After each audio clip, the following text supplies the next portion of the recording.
Good evening, everybody, and welcome to Talk with the Titans, live from London, UK, all the way to the US of A and worldwide. I'm your host, Kalam, and this is Talk with the Titans. Oh, man. Let me know where my scholar gang are at. Let me know, man. I miss you guys. So, do you know what? Yeah. Ooh, Nuwapian snipers just come through in the building. Oh man, we live right now though, family. We live, yeah. So everybody just keep it nice muted. We'll introduce everybody in a hot second. But yeah, I got some real good news for you guys, right? We got several news, right? But one good news, actually. I spoke to drum roll, please. Okay, a member of Amun-Ra Squad. Yeah, I spoke to Uncle Keck, the real black atheist. Okay, and he's saying that he is going to be gracing the stage of Titans TV. So some of you guys who've been asking for our American counterparts to come on to Titans TV like the heydays, like the good old days, right? You're going to get some old school Titans TV back, right? And then again, some of you guys have been asking for some atheism. Okay, atheism. And of course, we got some atheism because we got the real black atheist that's going to be passing through in the building not momentarily, but maybe a little bit later on. Okay, if things are all right and I still got the energy inside of me and I'm still virile and strong, then we can do this. But family, let me get you guys here to hit up the like button, okay, and get everybody involved. Sometimes when we do these titles, these crazy titles, yeah, like YouTube tries to block. Okay, it tries to block our blessings. So I need you guys kind of show some love and support the movement, right? So hold on, one last thing. Let me do this actually. So there's another thing as well. What I'm going to do for you guys. Some of you guys, let's see who's there with us right now. Okay, I see you, baby. All right. So we've got a few people up in the building, right? Salute to all you guys who's showing us the love and the support. Don't forget to hit the like button. But I was currently doing this, right? I was currently doing what? Hidden users, i.e. blocked users, right? Look what I'm doing. Look what I'm doing. I'm actually erasing all of you guys here who've been blocked, right? I'm in that festive Christmas spirit, all right? So a lot of you guys who have been blocked, right? And there is, trust me, I started from beforehand. And there's just so many individuals that have been blocked on Titans TV, right? Some for good reasons. Some, have complained and say, but I only said this and, your mods blocked me. They're so trigger happy, right? So, you are getting some blessings right now. Your God is working through me to give you some mercy, okay? Some absolute mercy and some absolute grace. So we're deleting all of you guys, right? It's currently happening. So just let me know if you see your name. All right. Actually, you may not even be able to let me know if you see your name because you can't even, post up until I've hit the save button. God damn, there is a lot of you. Like, there's actually a lot of you. I'm pretty sure it's at least 200 individuals, if not 300 individuals that I've been spending the last 5-10 minutes hitting the X button on everybody. I wish there was an easier way of doing this. But anyways, back to the regular scheduled program. Oh no, the numbers have flown up. Man like Sarah Garvey. Yeah. Oh yeah. So we've got everybody in the building. You know what I'm going to do, right? You know what I'm going to do? I'm going to open up here for, the members who have joined us right now. Yeah. So we got, Nuwapian Sniper and the Black Telect, man like Isa. If I can get you guys to open up, all right, because we're having could open up and have any little discussion you like, and then I'll jump back in. Let me just give everybody their Christmas, come early and unblock everybody. Yeah. Okay, salam alaikum, brother Nuwapian Sniper. What's happening, bro? Alaikum salam, my brother. What's good, man? What's good? Come on. Get me. Who should we start with first? I don't even know. I saw your message in the back chat, and I said, I can work with that. Get me? I'm involved. Who should we start with first? Where you want to go? All right, so let's label this first little part. I told you so, right? So that meant this, yeah? Meaning we have been telling the people about this specific type of people, this type of creature that be imposterizing up the place, pretending it is a Muslim. And now we know for sure. You know what I mean? Yeah. They're really showing their true nature. And we ain't even seen half of it. We ain't even see the rancid. You know, back in the day when you're little and you pick up like one of them bricks that have been sitting there for time and it's got all kind of little insects. Yeah. You know what I mean? All kind of nastiness under it. Worms, ants, wood louse, all of that nastiness running around in there. Maggots, the whole lot. That's same with the Sunni. When you reveal the real Sunni, it's all that nastiness under there. Just like when you pick up a brick, been under there. You know what I mean? So yeah. Oh, what can I say? Oh, brother, is that Beefy? What? Beefy in the house, you know? Wagwan family. Bless it. Peace. I thought, let me get involved. Some Khawarij talk up in here. Come on. Yeah. What did he say? Say that again. What? I'm hearing some Khawarij talk in here. So let me Khawarij get involved. Let me get involved. Khawarij, you know. Who's that? Buddha, what was that? Buddha Bing. Buddha Bing. I don't know. Just good evening. Yes. Good evening. Welcome. Bigger Billy. Bigger Valley in the house. Oh. Peace to the family. Gang, man, like That's Vision. There you go. Well done. You're nearly there, brother. You're nearly there, fam. Yeah, man. So what's gang, the that, shocking man. I news? big up everyone, man. Yeah, man. What's the shocking news? Bigger Belly, aka Belly Mayweather. Oh, God. Leave it, yeah. Shut me up, man. The brother put a ask what's the shocking news. Well, basically, Kalam just announced that brother Anka Ket from the Armor Squad will be coming on to Titans TV sometime soon. Maybe not today, but sometime. No, I don't know. Maybe today, you know. Okay. Maybe today. Since I know you're going to be talking some Khawarij talk, yeah. I came across this today, and it was, for me, it was shocking and hilarious, right? So since you're going to do Khawarij, I thought it was a nice little, segue. So I don't know if you guys want to see this real quickly. Catch some joke with me, man. This was. Yes, you're in the fucking slander. Oh, there's gonna have swearing. Okay, so apologies, right? So family members, if you've got children around you, there is going to be swearing. Okay, there's going to be profanity. There's going to be indecent language. Okay, so quick warning. I'll give you 5 seconds and then quickly play it. Right. So this is actually a response to up in Keeley. There is an Asian pastor. There's actually bringing certain individuals to Christ. Okay, so bringing Pakistani Muslims to Christ. Okay, there was actually a video quite recently, in the last 3 days, I believe, where where he actually baptized a Pakistani ex-Muslim to become a Christian. So very interesting, and this was their response to it. So let me quickly play the response. I found it shocking, number one. And they've got bants, i.e. they got banter, and Tommy Robinson seems to have picked this up to get people kind of, I assume, great. But let's just quickly play it. Bruv, listen, this is a message from Chaudhry of Garmala. Any motherfucker wants to come back to fucking Christianity, we're both gonna fuck you up the ass. You're in the fucking stand up there. Send a message, bro. Yeah?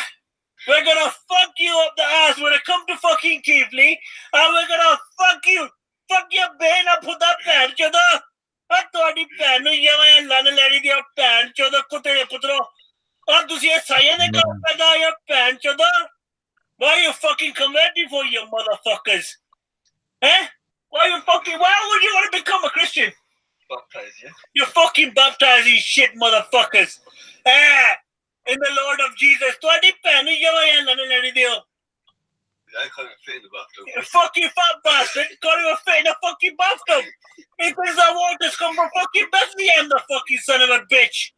That's a fucking shower above your head, you fucking wanker.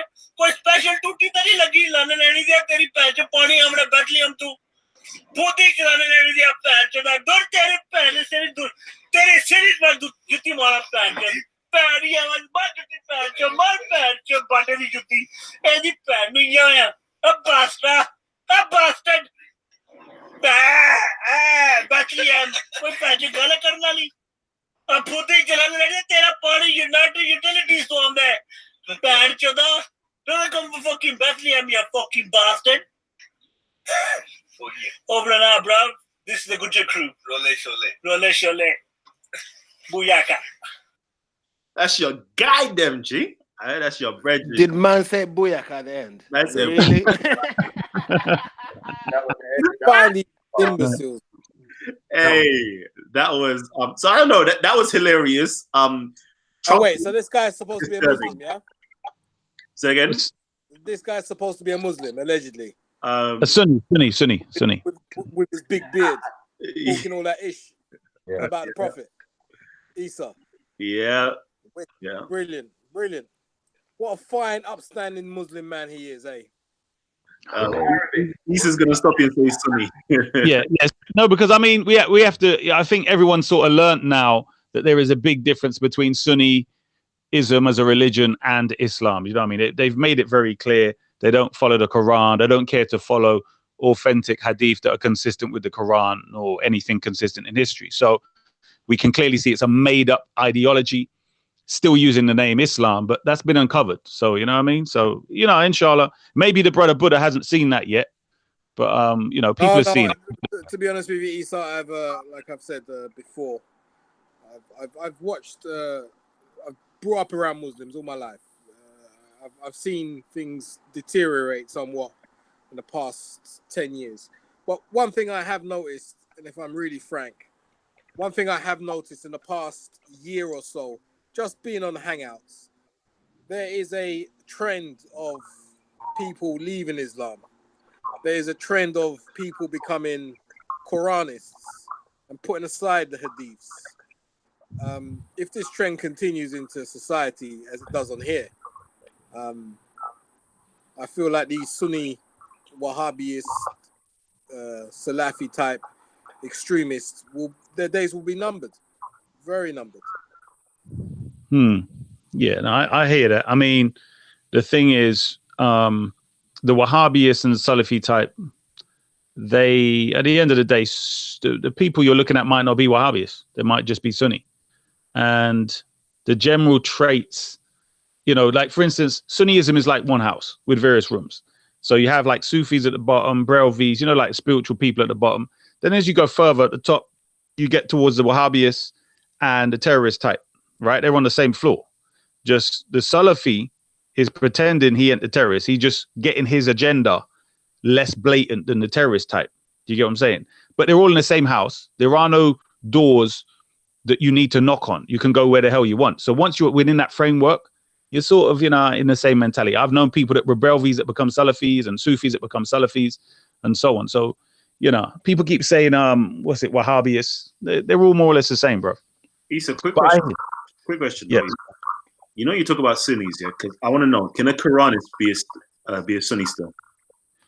Yeah, well, a Quranist, how do I put it? Let me put it like this. A Quranist is a disgruntled Sunni.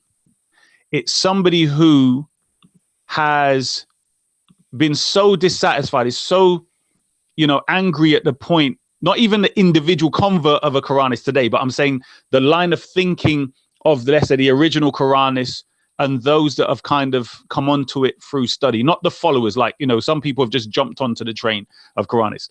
What it is, they've realized that Sunniism is hadith over the Quran, and the majority of its opinions and so on come from hadith. So where clear text in the Quran say something, they will literally paste over it with a hadith so that the glasses through which you see the Quranic verses and so on is through the hadith. Therefore, they're so disgruntled, they say, you know what, bun all hadith.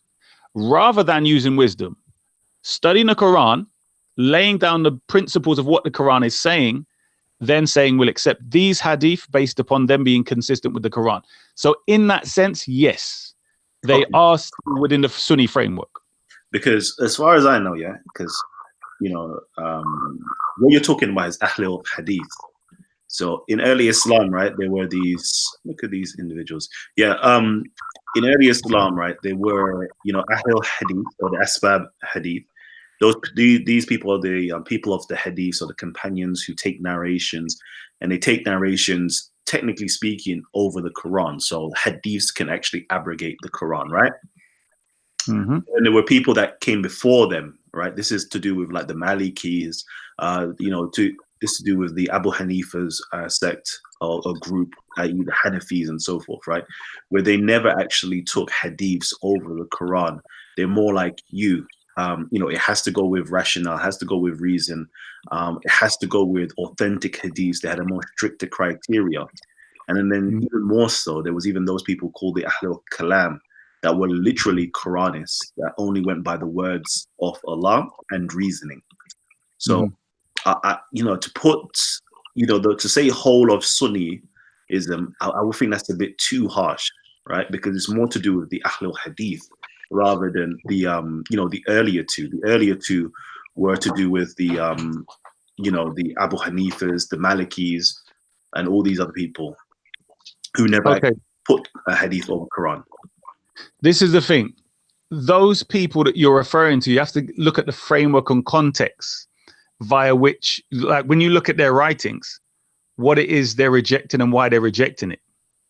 Because when you look at just look at Bukhari, who's said to be a Sunni, why would he have to do that job anyway of sifting through a hadith? Because there were so many hadith that were contradicting, even the hadith that they made up before. There was just so many garbage hadith left, right, and center that people were making up for every little school or whatever else it was. So if you're saying Ahlul Kalam, is your statement that they are Quranists, meaning they didn't accept hadith at all? Is that your statement? Yeah, so you have Ahlul Hadiths, right, who only accepted hadiths and Quran, right? Then you have Ahlul Kalam. Yeah, those people. They're the ones that only accepted the Quran. They did utilize hadiths. Don't get it twisted. They did utilize. That's what I'm saying. But the Quran came over everything, and their reasoning came over all of that as well.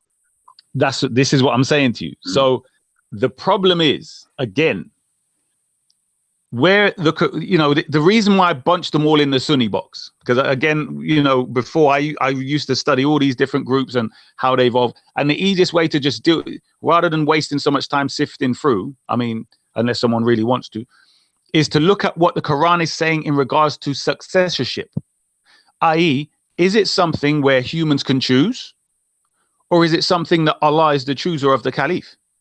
Now, those things there put all them three you mentioned in the garbage. Do you get what I'm saying? Because at the end of the day, if you have a divinely appointed Caliph, Imam Ali, Imam Hassan, Imam Hussein alayhi salam, and going on and on and on, then the concept of hadith that you have with these various groups you've spoken about is in the garbage, because you've actually got people who you're supposed to take it from still living. Do you understand? So for instance, if you've got the chain down to Bukhari, right? You've got the Prophet, peace be upon him, a Sahaba, Tabi'een, and so on and so forth. The people after the Prophet are not divinely chosen, not divinely guided. Do you see what I'm saying? But if you hear it from Imam Ali, alayhi salam, Imam Hassan, alayhi salam, or Hussein, alayhi salam, Zayn al-Abidin, etc., alayhi salam, if you hear it from any of them, it's just as equal as hearing it from the Prophet. Do you understand? And that's a Quranic teaching. So I'm saying this is why they're all in the Sunni box, because it all comes from the deviant perspective where Abu Bakr come along, usurp the Khalifa, and then the people later on had to, deal with that version of how they deal with hadith, because they're all basically following, this thing that Abu Bakr created, Sunnism, or started, I should say. Okay. So the real problem is to do with the politics of Abu Bakr. Not politics. What I'm saying is, if you're going to follow the Quran has various things. So it has dietary laws, it has punishments, it has religious prayer rituals, etc., etc. And I'm saying when it comes to rulership, because the reason why I don't use the word politics in the sense is because it's not the same type of thing as what we call politics. So it's all an integrated system that's holistic. So I'm saying when you're dealing with the Quranic principle of successorship, it's either a divine thing or it's a political thing, as you say, where the people can choose who their leader should be. So that would mean once you've got enough wealth and influence, you can put who the hell you want in there. regardless of his righteousness or not. The way that Allah's doing it is not that. They have to be wise, righteous, etc. Do you get my point? So it's a very different perspective. So if you go along the lines with the successors to the prophet can be somebody who's chosen by the people or whatever vote, you know, however it is, or he conquers, as the Sunnis say, then obviously that's not Quranic, because I'm always bringing it back to the Quran. So if they're Quranists, then the question is, tell me about succession after the prophet. And they always seem to go around in circles and tell me about Abu Bakr and blah, blah, blah. And I'm saying, well, what does the Quran say? And they never seem to be able to answer it. So, you know, I mean, again, the current perspective from the framework that everyone's discussing this hadith and so on is within the framework created by Abu Bakr. Yeah, as in a usurped caliph, and then a new religion evolved from that. I.e., people didn't really, those that opposed were killed. Then people that didn't want to keep the fighting on, they just said, okay, we'll go along as much as we can. We'll try and keep the true religion sustained and not rock the boat if we don't have to, because these people are looking to annihilate us. So therefore, that's where Sufism generally came from. Do you get me? But obviously you had the true Muslims with the Quran and Hadith. All right. Listen, I've almost come to the end, you know. Imagine that. I've almost come to the end. Look at this. About 300 names so far, right? I've actually had to, you know, X out of being, able to comment and interact with us. Like, a lot of these accounts actually troll accounts. Enough troll accounts, you know. And Maku, I've even seen your nostril on here. You know, Maku's nostrils was actually something. I've seen Ty's hat was actually something. I haven't seen Issa's niqab as being something yet, though.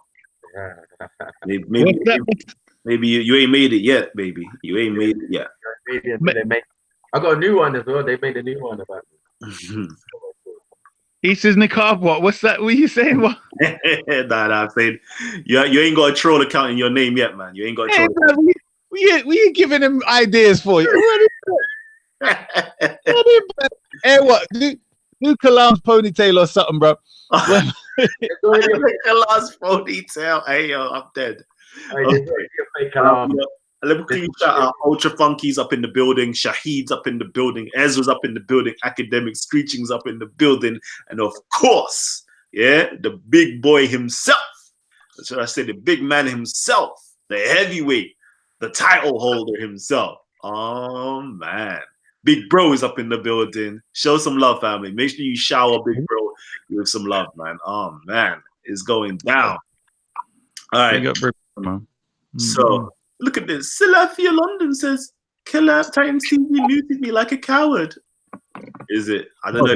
If you're muted, G, then we won't be able to see your comments, I guess. So wait, hold on, real quickly. Are you gonna take that comment back? Are you gonna take that comment back? Salafia, come on, take the comment back, man. Otherwise, you know, do some Toba, do some quick Toba for everybody to see that you're a humble individual and can say that, you know what, I'm wrong. Yeah, so do quick Toba and say sorry, Titans TV, you did not mute me. You know, I was quick off the mark. I jumped to a hasty conclusion that was proven to be false, and I've unintentionally slandered you. All right, can you quickly do that? Yeah, are you gonna do that? Let's see. Do some Toba before you die.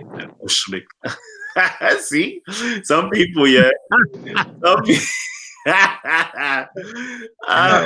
is the reason, yeah, why the moderators actually block some of you guys, right? Like, you lot do the most craziest things, yeah, but can't even admit that you're wrong. It's all good though. Can you read out Big Drama comment? So Sugar AR23 is up in the building. How you mean? And of course, right, again, if you guys want to get my attention, right, you got to do this. You got to do the two things, right? Just like my brother Ultra Funky has just done. Yeah, he's shouting and saluting out Big Bro, right? And Ultra Funky, I'm the real black atheist. I'm in Raw Squad coming in just for you. You've been screaming about doing a show about atheism. Hopefully we can get an atheist outlook soon, right? Hopefully it should be tonight, but just in case, I'm gonna keep my mouth quiet. So yeah, shout out to Ultra Funky. But yeah, if you want to get my attention, right, simply hit us up on a super chat, right? It's gonna highlight. I'm gonna stop no matter what. I'm always gonna read out your super chat comments. I'm even so cheap. I might even how can I put it? Do what you say on the super chat, right? All right, just because I've got love for you guys because you lot showing that support. All right, and the second way you can actually do this, right, is by doing this. Look, tagging Titans TV. When you do this, yeah, AR23 says big up, right? And Ezra says, tell Issa he can run, but he can't hide. Yeah. When you ready, brother? When you ready, Ezra? I got you, bro. These are the two ways you can get our attention, right? By simply hitting us up on the super chat and hitting us up via tagging Titans TV. All right. Let's quickly just. Maku. Yo. I think they might have made a new one. I know. We got hold on. Just for jokes, right? Just for jokes. We got Nwabi Diaper, but that's not you in the picture though. So we got Nwabi Diaper up in the building. Jeez. All right. Yeah, we're gonna do the show. We're gonna have to do the show soon, my brother. We're gonna do the show soon. If we got some time, we might even have to do it later on. All right, let's go. Just jump back in now. Go ahead, family. Yeah. Can you read out the comment that Big Bro? He said something about revealed religion. Something. Can you just read that out, please? Can we address that? Revealed religion. I'm sure you made that comment. Okay, I'm searching. I can't see any revealed religion. You sure it says revealed religion? I'm sure Big Bro's name was by it. So it said revealed religions. I got it right here. Okay. Let me just share my screen as we do. Right. It says here, Big Bro says, apologies, but the problem of Islam is Islam itself as revealed. As revealed. There are moderate Muslims, but there is no moderate Islam. Sorry, not that one. There's one before. There's one before that. Either before or after. Yeah, keep going up. There's Big Bro. Yeah, I think. Yeah, that's it. That's it. My brother Amu up in the building. Salute to Amu. Amu says, agreed. Revealed religions do not allow for criticism, as the nature of the claim is so lofty. Truth is, if anyone claimed to bring a new religion, we would all be skeptical, and rightly so. Beautifully put. Okay, sorry, Big Bro. It wasn't. Okay, so let me correct that. It wasn't Big Bro who said it. It was Amu who seemed to be addressing Big Bro. Okay, so can we talk about that? Can I address that? But hold on, let me just make sure. Give me a second before you do address it.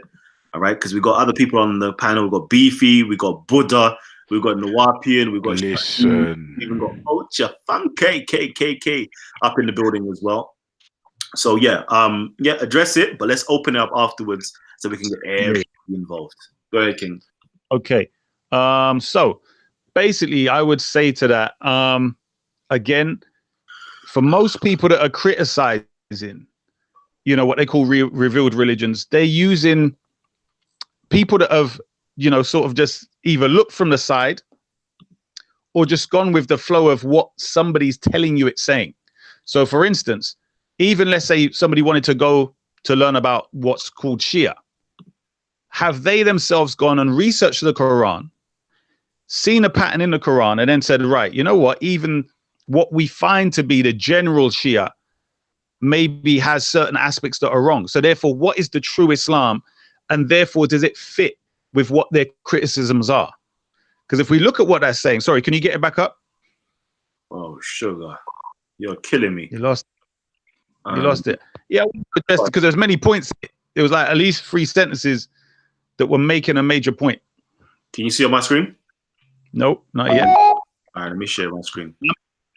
He's put his face up in here. Amu's up in the building. Come on, G. Yeah, that's my brother right there. Come on. All right. So, yeah. So yes, go ahead.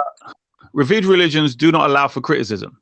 That's absolute nonsense when it comes to the Quran, because the Quran is actually giving you the opposite side of the argument. So it will say they say something, or they say, for instance, we follow what we found our forefathers on. It encourages criticism.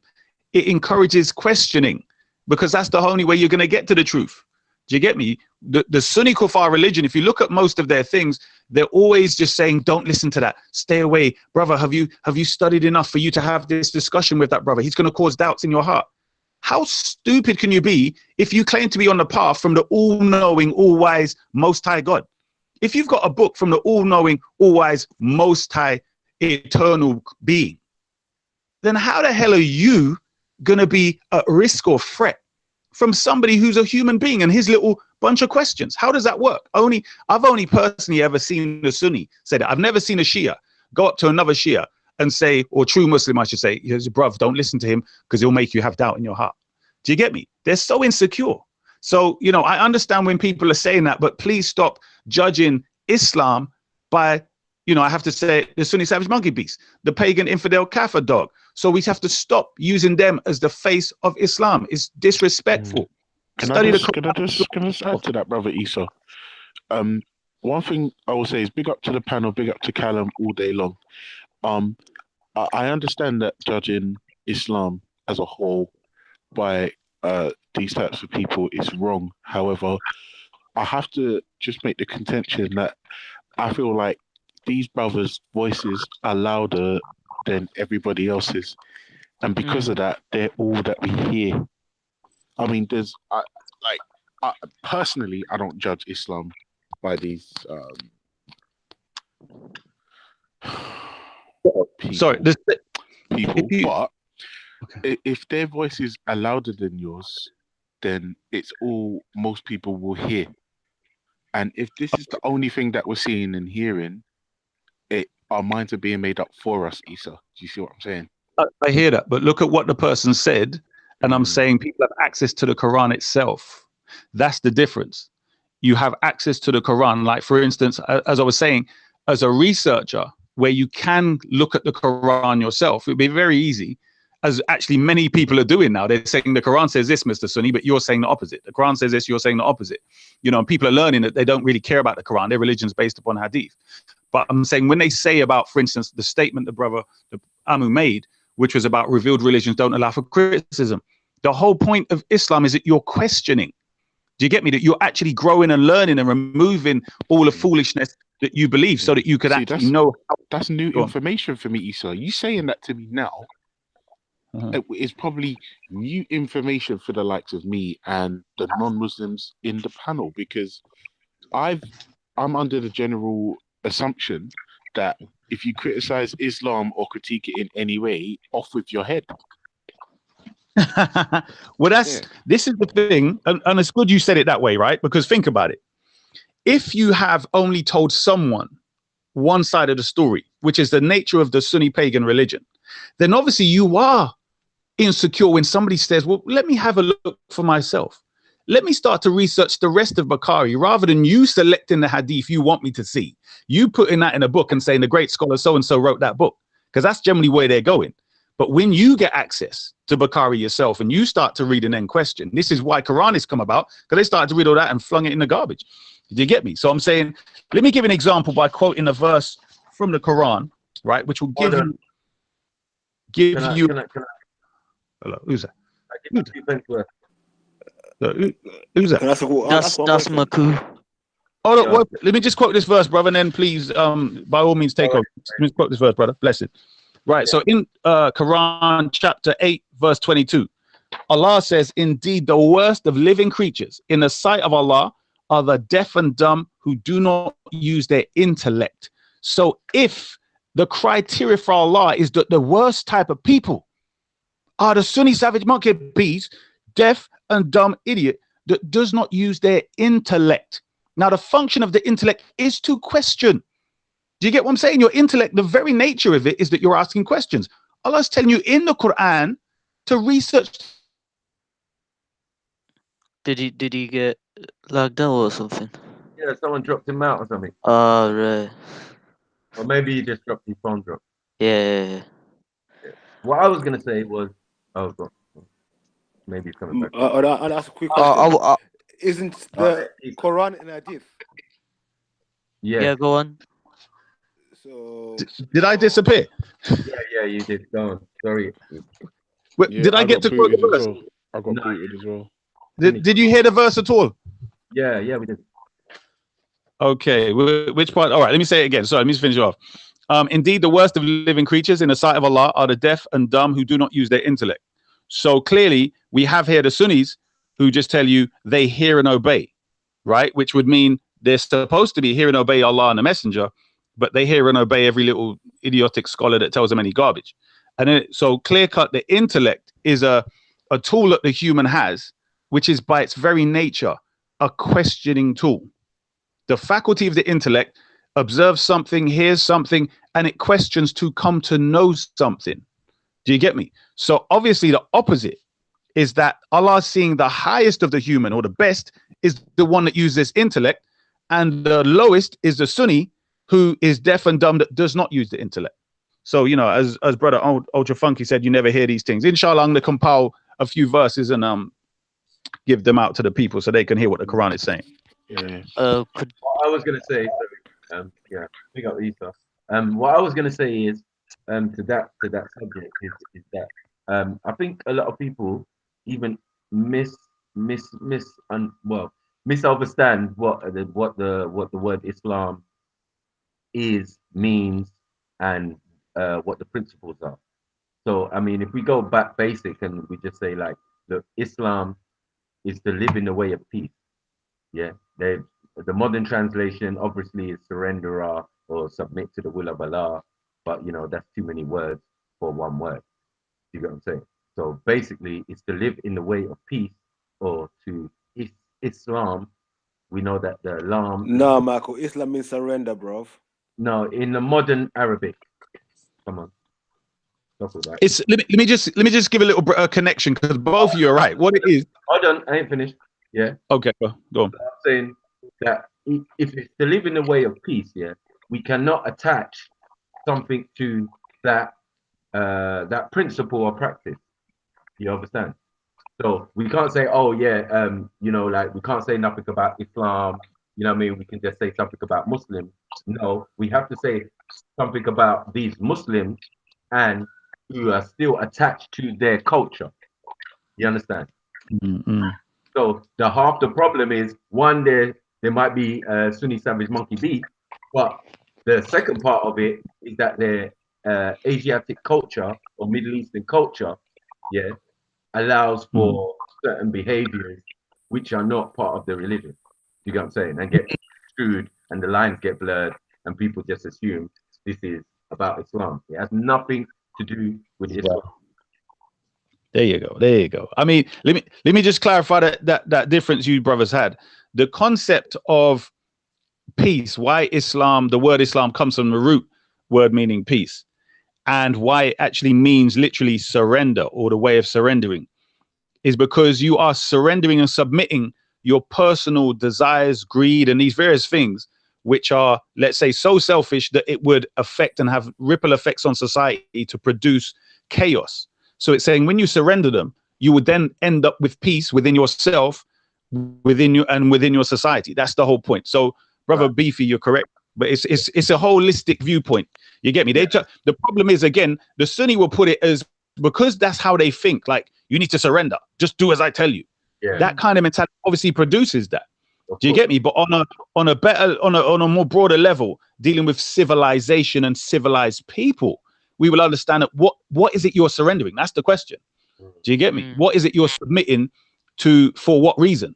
Yeah. Do you get me? That's the key thing there. And that's also what's also being misconstrued. You know what I'm saying? Or being imposed. But that is down to sectarianism.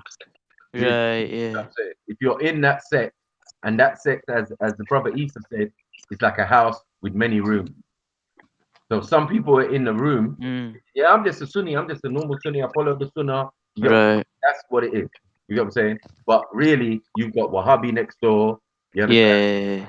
Yeah. You've got other types of Sunnis in the house. You know what I'm saying?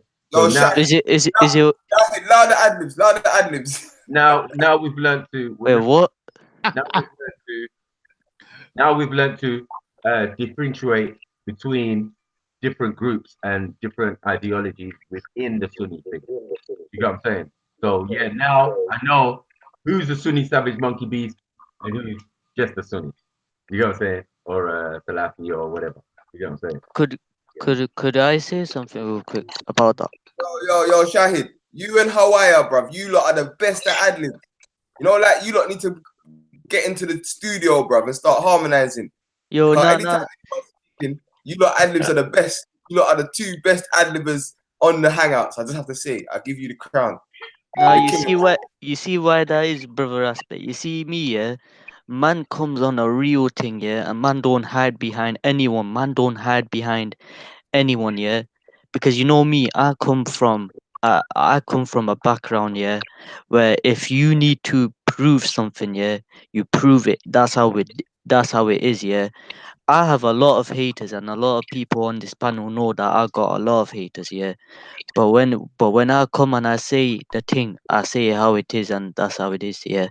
And I'm not disrespecting any like Sunnis who like believe in their thing, yeah. I'm just saying, yeah. If you are coming to actually ask like a good question, a real question, yeah. Don't be disrespectful and think, oh, I'm gonna be hard. I'm gonna disrespect you. Your belief is this, because a lot of those people do that. You see where I'm coming from? And me personally, yeah, I have a lot of people coming up to me asking those disrespectful questions. Like, say for example, yeah, I'm talking about like the incident of Fadak, right? And a Sunni comes up and says, "You're lying. You're fabricating lies, and you're just making up stuff." I'm like, hold on a second, my brother. How am I fabricating something if I'm reading the book that is stated in your book? And it's not only that, yeah. Can you tell them Even what Fadak is, brother? Most people don't know what Fadak is. So if you give, like, for instance, Fadak is where Abu Bakr stole the property of the Prophet's daughter.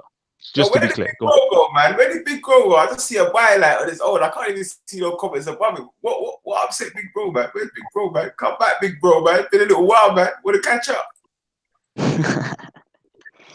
yeah, Shahid, sorry, explain the Fadak, what it was, and then people know. right. Okay, so basically, the land of Fadak was a house or a gift given to Sayyidina Fatima Zahra alayhi salam from the Prophet, peace be upon him, and his family. The Prophet, when he before he passed away, he gave the land of Fadak to Fatima Zahra so that she should keep it. Now, what happened was that Abu Bakr, when he took the Khalifate away, he decided, you know what, I'm gonna take the land of Fadak away from Fatima Zahra. And when Fatima Zahra alayhi salam, when she asked for him to give the land back, Abu Bakr made a lie. He said that the Prophet does not leave inheritance. And this is a fabricated lie. This is a well-known line, because if you go into the Quran, the prophets leave inheritance. So how can a man say, "Oh, the prophet did not leave inheritance, but it's in the Quran"? This is the thing, brother. I want to put you back on the line you were saying. Sorry. What you were saying was that these people, they call you a liar. So you're sort of like giving the reason and evidence for why I am the way I am. I've experienced exactly what you have, is that we will say things that are in Bukhari and Muslim, in their most authentic books, and as scholars say it's true as well, right? That their books say that Fadak was something which Abu Bakr, when you sum up the hadith, what it's saying, Abu Bakr stole the property of the Prophet's daughter. And they will call you a liar and kafir, and when you pull it out of their books, they want to say, "Oh, I don't know. I will go and look at it. I'll go and ask my scholar about it." Yeah. Do you see what I'm saying? And that's the problem. Where their first action is to call you a liar and accuse you of things. And then even after the evidence is brought, they turn away like mushriks and those kafir dogs in the time of the Prophet. And that's those who are actually the same as the kafir dogs in the time of the Prophet. Sorry, brother, go ahead. The thing is, yeah, it's because of this hatred. When they're born, yeah, I'm not talking about all Sunnis, yeah. I'm talking about specific individuals when they're brought up. You know what they're brought up as? Or their parents, they'll tell them, oh, Shias are this, Shias are that, yeah. Do not talk to them, yeah. They are this, they are that, they are this, they are that, yeah. And I swear to God, this is the way I was brought up, because I wasn't born of a Shia family. I was born of a Sunni family. And I swear I can hold the Quran right now. Yeah. When I was brought up, they taught me to hate. Yeah. They taught me to hate all kinds of people, you know. But then when I was growing up, you know, I had this feeling in my mind that, you know what, something's not right. I have to study. And when I studied hard, and when I went into deep, deep, deep, dark stuff that a lot of people do not tell me, yeah, I was like, nah, there's something not right. And then when I came to the true path, you know, I thank the Most High for giving me that, you know, chance. Because if I was stuck in that school of thought here, I would still be teaching, I would still be taught to have hatred. And I think the problem is with these specific individuals is that they're taught to hate. And This is when you tell them, yeah, like for example, yeah, Brother Isa will know this, yeah. Some of them, they'll come up to you and say, A'udhu Billah, we believe that Ali is a prophet. Where did you get this from? So they make stuff up and they slander. Yeah, this is, if you notice, this is the thing. When I'm telling, this is what I said. We should call this "I told you so," right? Because I've been telling our brothers, Jedi Respect and a few others. Now look at what they did with our brother Jedi, right? They literally falsified information against him, took, you know, the pictures and so on, and slandered him, saying he's this and saying he's that. This is their nature. Do you get what I'm saying? This is the pattern of their behavior. And they're always going to be like that, because that's their way of, you know, doing whatever they're doing. You get me, bruv? But Brother Shahid, how do you find your experience in regards to the intellect being of the utmost importance? You as a person that converted, so you left Sunni Kufr to come to Islam, or true Islam. Would you find that it's in line with the intellect, and that, you know, your experience as a Sunni was really one where your intellect was dumbed down, or did you not really practice Sunnism? Was it just a tradition for you? I was really practicing Sunni, meaning I used to practice the faith a lot. You know, I used to go to my teachers, I used to ask them stuff, I used to learn a lot. But then, you know, it all came down to a specific person who was a friend of mine.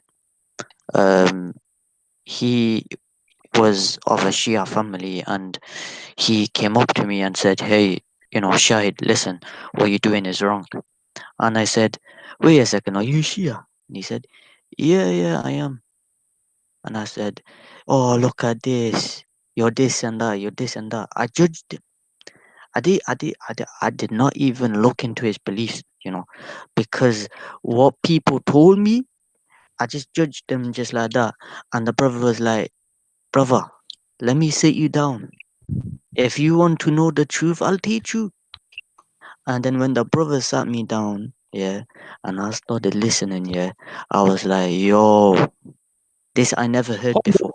One sec, brother. Let's rewind a bit, because this is very interesting, right? Because I was born, remember, I left Christianity and so on, and then came to Sunniism. So you're saying you were born into a Sunni family, right? Yes. You've demonstrated that you were really contaminated to an umph degree of the Sunni savage monkey beast virus. So you also yourself was behaving that way. Is that correct? So you was also making allegations. Okay, alhamdulillah. I mean, because I wasn't raised a Sunni, I was, you know, still open-minded. Whoever told me something, I didn't just judge them like that. Yo, brother Isa, what actually separates Sunnis and Shia? I mean, what is the actual divide there? Ultra. Okay, the divide. I don't know. What's it? Sorry, brother Michael. Let me just get this. This is the main. This is actually a very important question, because people say it's politics. People say it's all other things. I just wanted to add to what you and Shahid was talking about. I just wanted to say, you might think that your stories are similar, but unfortunately, he is in India. You understand? The land of the Now, hold on, brother Maku. Who said I live in India, fam? So it was even more difficult. It means mentality. Like you're Right. meant. I mean, in his culture, not in his. Yeah. Yeah, I understand that. I Yeah, understand. to me, in his culture, it's even more difficult from what he's saying because you're surrounded by other cultures. I mean, other religions. You understand? Yeah. So it's But not, yeah. So but it's even more difficult. he's Afghani still. I think he's Afghanistan.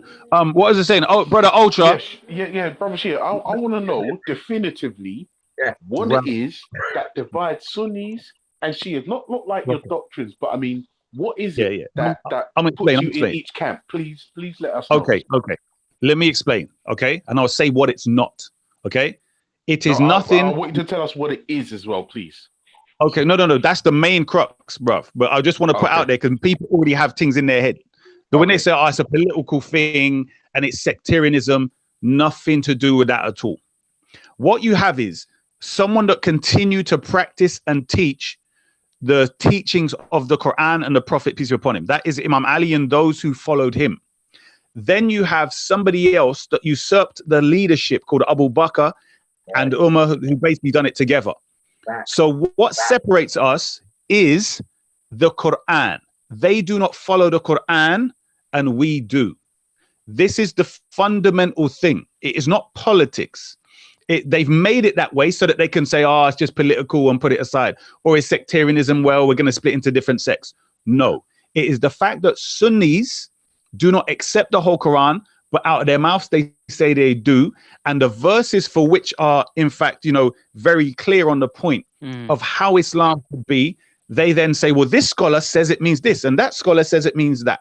So once they've given the power to these scholars within the framework of their religion, the Sunni monkey now throws away his own questioning intellect and just follows what his scholar says because he's been given that superstardom. Do you understand? That's how it is.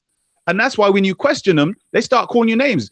Didn't you notice just Jedi and Raspek questioning were accused of causing the Sunnis to doubt in their religion? Just questions. And just let me give an example. Yeah, say for example, because one of the Sunnis' views, or the so-called Salafiyya, they have this view that all of the companions are just, and Brother Isa knows this very well, and you know what they do? They will quote a verse of the Holy Quran, or they will use certain verses of the Holy Quran without knowing the context. So just to come back to the original question, you're saying that Sunnis, which to my knowledge is the majority of the Muslim world, are not actually following the Quran, but are following fallible scholars. The opinion of scholars, and the reason, let me start with the word you use, majority. The reason why they're the majority is because of conquest. In other words, they were willing to do all manner of wicked and evil to gain domination and power. Do you understand? That's it for them. So that's, in other words, they conquered places and they may have bribed people and all kind of things to make them Sunni. That's why they're majority. It's not because they went to people and said, you know what, bruv, what do you think about this? Does that make sense to you? They would have thrown that Sunni garbage right back in their face. Like it's happening now, as you see. Only people that are down and out and don't really know the story. Because if you look at most Sunnis, right, they only tell you, as I said, one side of the story. Just like groomers. If you think of a groomer, they never tell you where they expect you to go at the end. You get me? And even Sunnis that have been there for years have never heard these hadith that I'm quoting. And these are even converts. You get me? So what I'm saying to you is it's so basic. You just have to understand that the nature of the Sunni religion is to create this concept of these scholars here. Well, let's do with Salafi, which means, or Salaf as-Salih, the pious predecessors. They're trying to say that there's this chain of people that goes from the Prophet to the Sahaba, those that follow them, the Tabi'een and the Tabi'een, and that these people have one taught the other and he taught the other and so on, and that they have the pure Islam. But the problem is they're going by opinion after opinion after opinion. And then when they want, it's like, well, let's not take that scholar there. When they want, let's take him, depending on what favors them. But all of them contradict the Quran. So for me, it's very easy. All of the scholars, the whole chain of the whole Sunni religion straight away contradicts the Quran. So, you know, to me, it doesn't take that long. You know, it doesn't take long to show people, look, the whole religion of Sunnism is garbage. But people are, you know, like you say, they're the majority. That does seem to imprint on people's mind that, you know what, they must have the true Islam because they're the majority. No, they're the majority because they were willing to do all manner of evil to spread the ideology. It's as simple as that. In other words, with, let's say, the true Muslims, it'd be like, boy, you know what, you know, we could be the majority, but we're not willing to do what the Sunnis, you know, we're not willing to just go and conquer these people that are living in harmony with nature. They may not be Muslims, they may not call upon Allah or pray 5 times a day, but they're not actually people of trouble, so we're not going to conquer them. You get what I'm saying? But the Sunni, he's like, no, I want more people in my army. I want that land, and you're either going to convert to Sunni kufr, garbage, paganism, or we're going to kill you. That's the type of mentality that Sunnis, or shall I say Sunniism, promotes amongst people. And you see it. I mean, in Speaker's Corner, before the cameras, ask those Christians and stuff what they used to go through, bruv. You get me? So there you go. You know, this is the microcosm of what they're like. And we've seen ISIS, how they went around doing their thing. You know what I mean? All of that comes from the Sunni stinky religion. So simple as that, bro. And to be honest, yeah, in the park, yeah, you would never even see a lot of like us lot come to the park even.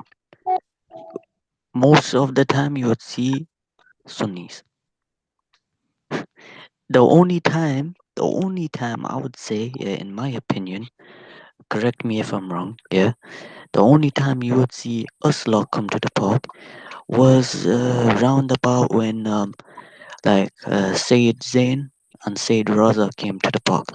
That's in my opinion, but you guys have your opinions about that, you know. Ultra Funky, did that make anything clearer for you? Let me be absolutely honest with you, brother Shia Isa. It did in a sense, right? But let me just clarify what you said, right? I mean, in a nutshell, you're basically saying Sunnis have actually strayed away from the Quran and have adopted other bits of literature and hearsay, and now they're doing it wrong. Not really. What I'm saying is, when you say Sunni strayed, I'm saying Sunnism was, as a religion, was created maybe within 100 years after the Prophet. It evolved because of the behavior and actions of Abu Bakr, Umar, and other Sahaba. So when you say strayed, it's like, if you want to say the Sahaba strayed, but Sunnism hadn't been created, it evolved and was, you know, it wasn't fully created yet. Do you get me? So what that means is basically this. You have Islam as practiced by those who were oppressed, basically the family of the Prophet, Imam Ali and so on, and his son Hassan, Hussein, etc., as they practiced it, and those who supported them and were oppressed, right? Then you have on the other side those that were willing to do all manner of things to get wealth and get power and so on. That's the Sunni side. But because they couldn't escape, you know, using the Quran, because the power base was that, they couldn't, you know, change the Quran. They couldn't, you know, remove, I guess, they tried to murder the descendants of the Prophet. They tried to wipe them out. Because they couldn't, they had to sort of create this ideology of Sunnism, which uses the Quran for their benefit, although many verses go against them. So how do you go about doing this? You have to create this thing of scholarship where people worship these people, you know, the scholars know the truth. And bearing in mind, you didn't have printing press, so not everyone had access to these books to even question. You get me? And you had a society where if you questioned, you were either chopped your head off or outcast or some kind of thing. So when you ask the question, you know, that they strayed away, it's literally a religion created, but using the word Islam. Do you see the difference? Like, let me see. All right, Let's say more. Wait. No, I get it, but I'm going to ask a question which may seem asinine, but remember, I'm on the outside looking in, yeah? Cool. Would I be right in assuming that if the Prophet, or if Islam's Prophet was alive today, according to you, he would be a Shia? So what you call Shia, yeah. I mean, I just call it true Islam, but yes, 100. I mean, you couldn't say the Prophet, because obviously the word Shia means the supporters of the successor Imam Ali. Yeah, so he's the legitimate successor of the Prophet, but he would be practicing and following that way of doing things, if that's what you mean. Yeah, Okay, can I no, ask because you guys a that's a question? big Okay, bold claim, right? And I'd like to hello, get other opinions on that because hello. essentially, like that is the type of thing that can turn the Islamic world on its head. That Well, is- I have a question that I want to ask, if you guys don't mind. Excuse me, Mr. Kingdom. Can you please wait for the brother to finish? Oh, brother Ultra, can you finish? Can you say that again, please? Yeah, no, I'm saying like that information you just laid on us is enough to turn the Islamic world on its head. And like you're breaking it down to me, and I'm thinking, well, raw. How comes like no one else is Brother. All right, brother. Let me say this to you. Yeah, go on.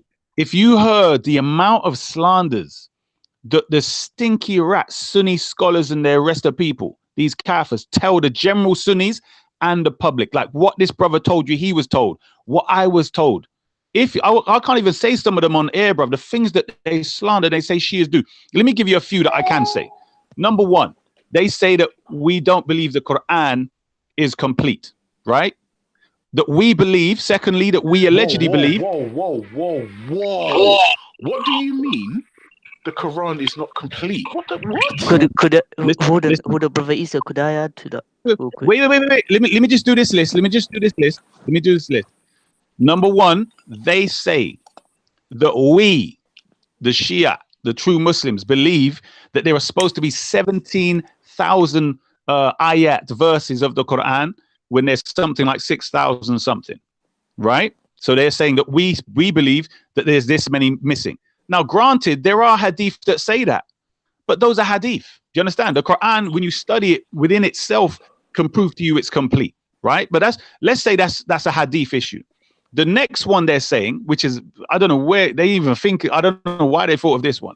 They claim that we believe the angel Gabriel made a mistake, that he should have took the Quran to Imam Ali, but he took it to Prophet Muhammad. This is another slander I was told before. Bruv, these people ain't playing. This idiot, I don't know if you see that Jamaican dunce. He even, I can't remember his name, Abdullah or whatever. He stood in Speaker's Corner, come shouting at me and saying, why you become Shia, da da da. He said to me that we believe that the daughter of the Prophet, Fatima alayhi salam, should have been a prophet after the Prophet. Brother, if you hear the amount of slander, so they created these things to cause doubt in people's minds so that they wouldn't come and listen to us. One of the main things they say is that taqiyya, lying, is part of our religion. So therefore, anything I say, right, they would say, well, how do I believe you? Do you get me? You're a Shia. You're allowed to lie. Brother, you see where I got my red folder? I took out hadith from there, which it says Bukhari and so on, and I gave them the hadith number. You know what these idiots said to me? After accusing me, you can't read Arabic. You don't know Arabic. I got half the page in Arabic, half the page in English. The idiot then accused me of making up the hadith. I said, how can you accuse me after telling me I don't know Arabic? How can I write a hadith in Arabic and this English translation and make up the hadith? That's how dumb they are. They're so stupid. That's what I'm saying to you. I call them rats. And the thing is, they are the ones that say that our faith came from a Jew. That's another one. Sorry. Abdullah, they say that a Jew called Abdullah ibn Sabr, who wanted to cause division in Islam, made up the what they call the Shia religion. But I say, well, did he write these hadith in Bukhari? Did he write these hadith in Sahih Muslim? Your books are all I need to prove you're wrong and what we're saying is the true Islam. That's it. That's why I come with the folder, because it's only their information. And I don't even need I carry too much. It's bloody heavy thing. You know what I mean? But it's just in case. A lot of brothers come and ask, and I take a picture and so on and so forth of the sources you're bringing. So I'm saying to you, brother, it's so easy. All it is that Sunniism as it is today is at risk because of the internet, because people have access to all the information that other people of the past never have had access to. So back then they could just tell you anything. How would you know? You get me? You didn't have printing press. So how many Bukhari volumes did you have? You had a village imam that would go and memorize. He'll be taught something. Yes. And he would be the person you went to. He wouldn't tell you that the Prophet, peace upon him, said that on the pool of Kawthar, he would see his companions coming towards him and some will be taken off to the left. He will say, where you go, my companions, my companions. The angel will say to the fire, you do not know what they did after you. They turned and left Islam. When I say this to Sunnis, the first response is, I'm lying. I'm a kafir, I'm lying. until I pull out the evidence. You get me? They've started to learn now. They started to learn. Don't talk to Isa, though. He'll mash you up. Do you get me? It's a basic thing. But one of the things that's really telling is even after they see the hadith, they choose to follow their Sunni Kafir culture because they see religion, they see Islam as culture. If they saw it as something where you study to know the truth, then they would change. They would say, right, they didn't tell me that hadith. Let me research some more. And that's why I give them the labels I do. Let them take it. I don't even make to me, yeah, I don't even make those kinds of claims, innit? Because I'm not gonna say the nickname I've got for them, yeah. For all types of people, Ultra knows what I mean, yeah, and yeah, a lot of people know what a nickname I've got for a lot of people, so I'm not gonna say it. But for those who have heard me say that, then yeah, but I'm not gonna say it today. Ultra, did you understand why it's not so clear in the world? As to like I said, be honest with you, Isa, if I'm honest with you, brother, I heard exactly what you said, but if I'm honest with you, you gave me new information, so I need to just take like a couple of minutes to let it sink in because, like, I'm just like, yo, I got a feeling there's gonna be a few people that are a little bit upset with you right now, right? Only because you're fucking up the paradigm. Oh, sorry, Kalam. I apologize for swearing on the show. Sorry. You're messing with people's paradigms. So normally there's either gonna be a knee-jerk pushback or people gonna do what I'm doing. I said worse than this before. I said worse than this before. Yeah. You said no. You said, what I'm saying to you is that basically what you have is similar. I mean, as we're black people, let's deal with it as it is. There are people that only know us through the media. So they have suspicion that we might rob them. And we're like, bro, if I got more money than you, I got better things than you. So there's no way I don't even want to touch you. You get me? You know, I don't know if it still happens that much in London anymore. But when I was there, I remember, you know, you'd have certain women holding their handbags. I'd be thinking, what are you looking at me for? I don't even want to touch you. You know what I mean? So I'm saying that's the same with what the Sunnis created. The same way how the media creates this image that black people are criminals. Right. And some people only see that bit. So therefore, they're suspicious of black people. Likewise, the Sunni pagan Kafir dogs, they've gone and painted the image. Oh, watch out for the Shia. They lie all the time. They're just a sect to cause division in Islam. Do you get me? Imagine that being the thing that they teach. And that Abu Talha Kafir and the rest of these other idiots, they still say it. They still have shows saying that. I can't even believe it. Like, you know, after a while, you're like, you know, even though they're enemies to the side, you would have thought, you know what, that argument is a bit stupid because everything they quote is from their Sunni authentic hadith. None of them come from Abdullah ibn Sabah. Do you understand? So that would be the clearest thing that would make you think, okay, let's say they wanted to make the allegation in this day and time where you can access it through internet. Where is the proof that we got it from Abdullah ibn Sabah? Do you understand? So there you go, bro. Yeah. It's so simple. You know what they are, yeah? All I'm gonna say is they're alley boys. That they go in an alleyway, and I'm not gonna say the other words, but yeah, they're alley boys. And the thing is, yeah, I can make a claim with evidence to back me up, yeah, that their belief was not there first. They basically what I'm saying is, yeah, the Sunnis were the actual Shias, and they had to make up a name to separate themselves. And I can go into, like, for example, I've got with me Tofa Athna Ash'ari, page number 25 to 26, and this is by Shah Abdul Aziz. You know, where it states, actually, let me read the reference. It should be known that the first Shias, who are the Sunnis and the Taftiliyah, were known in the old days as Shias. When the Ghulat and the Rawafid, Zaydiyah and Ismaila took the name for themselves, Sunnis and Taftiliyah did not like this name for them, and so hence adopted the name of Ahlus Sunnah.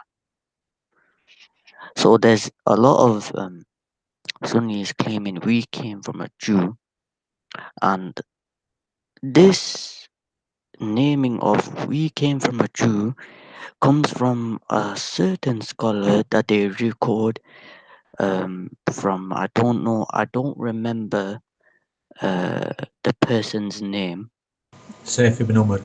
Yeah, Saif ibn Umar. Thank you, Sayyid Ali. Assalamu alaikum. They take this from Saif ibn Umar at-Tamimi. Now, what's interesting about this character is that, or this scholar, is that a lot of the Ahlul Sunnah scholars have stated that this person is weak.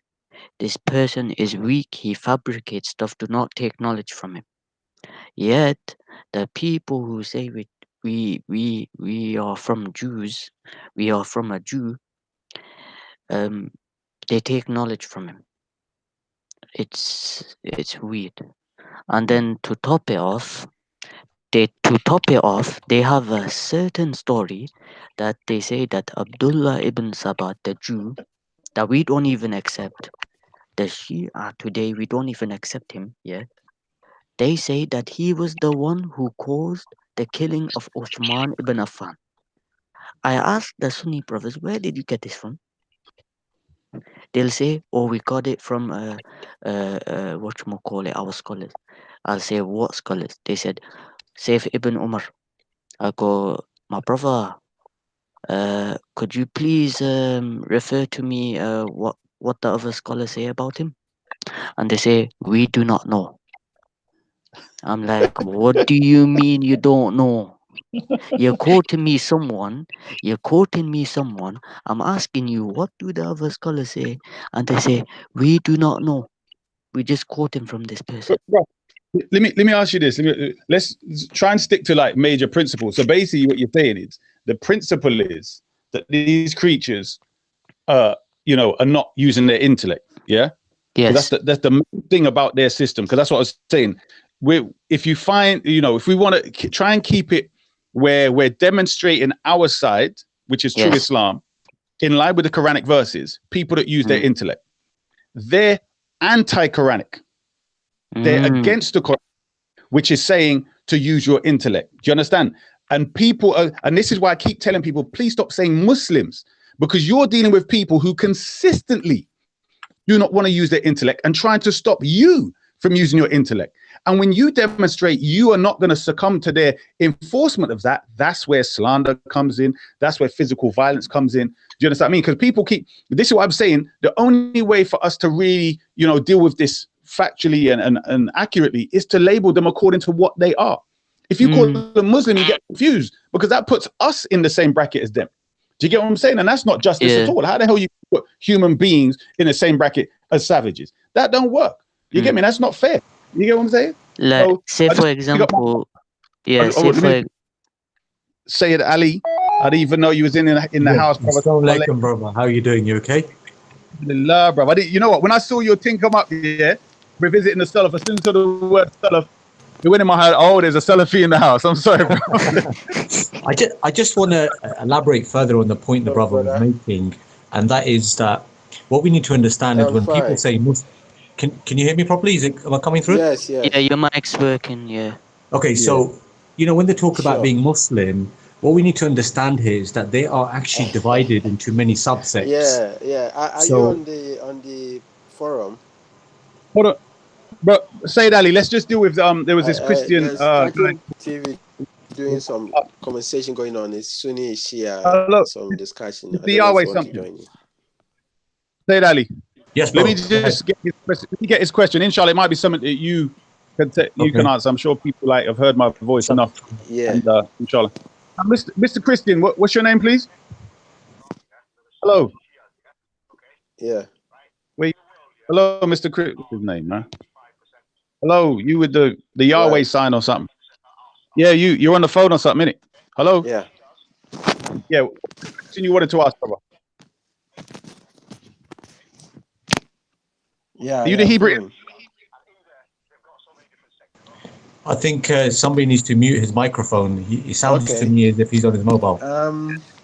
Let's leave him out there. So you don't want to join? Can somebody mute his microphone? I did. I've muted him. Go on. Okay, brilliant. So, you know what? He wanted to answer a question. He's been waiting time. Yahweh, that's why I was telling him. Sorry. Go ahead, bro. Mr. Yahweh, do you want to unmute your microphone and ask your question? Mr. Yahweh, get off the phone, bruv. Yeah. Mr. Yahweh, what's that in Hebrew? I think I know who he's talking to, but I'm not gonna. Stop that, bro. I know who he's talking to, bro. brother Shia, brother Esau. Sorry, brother Shia. Yeah. Brother Esau.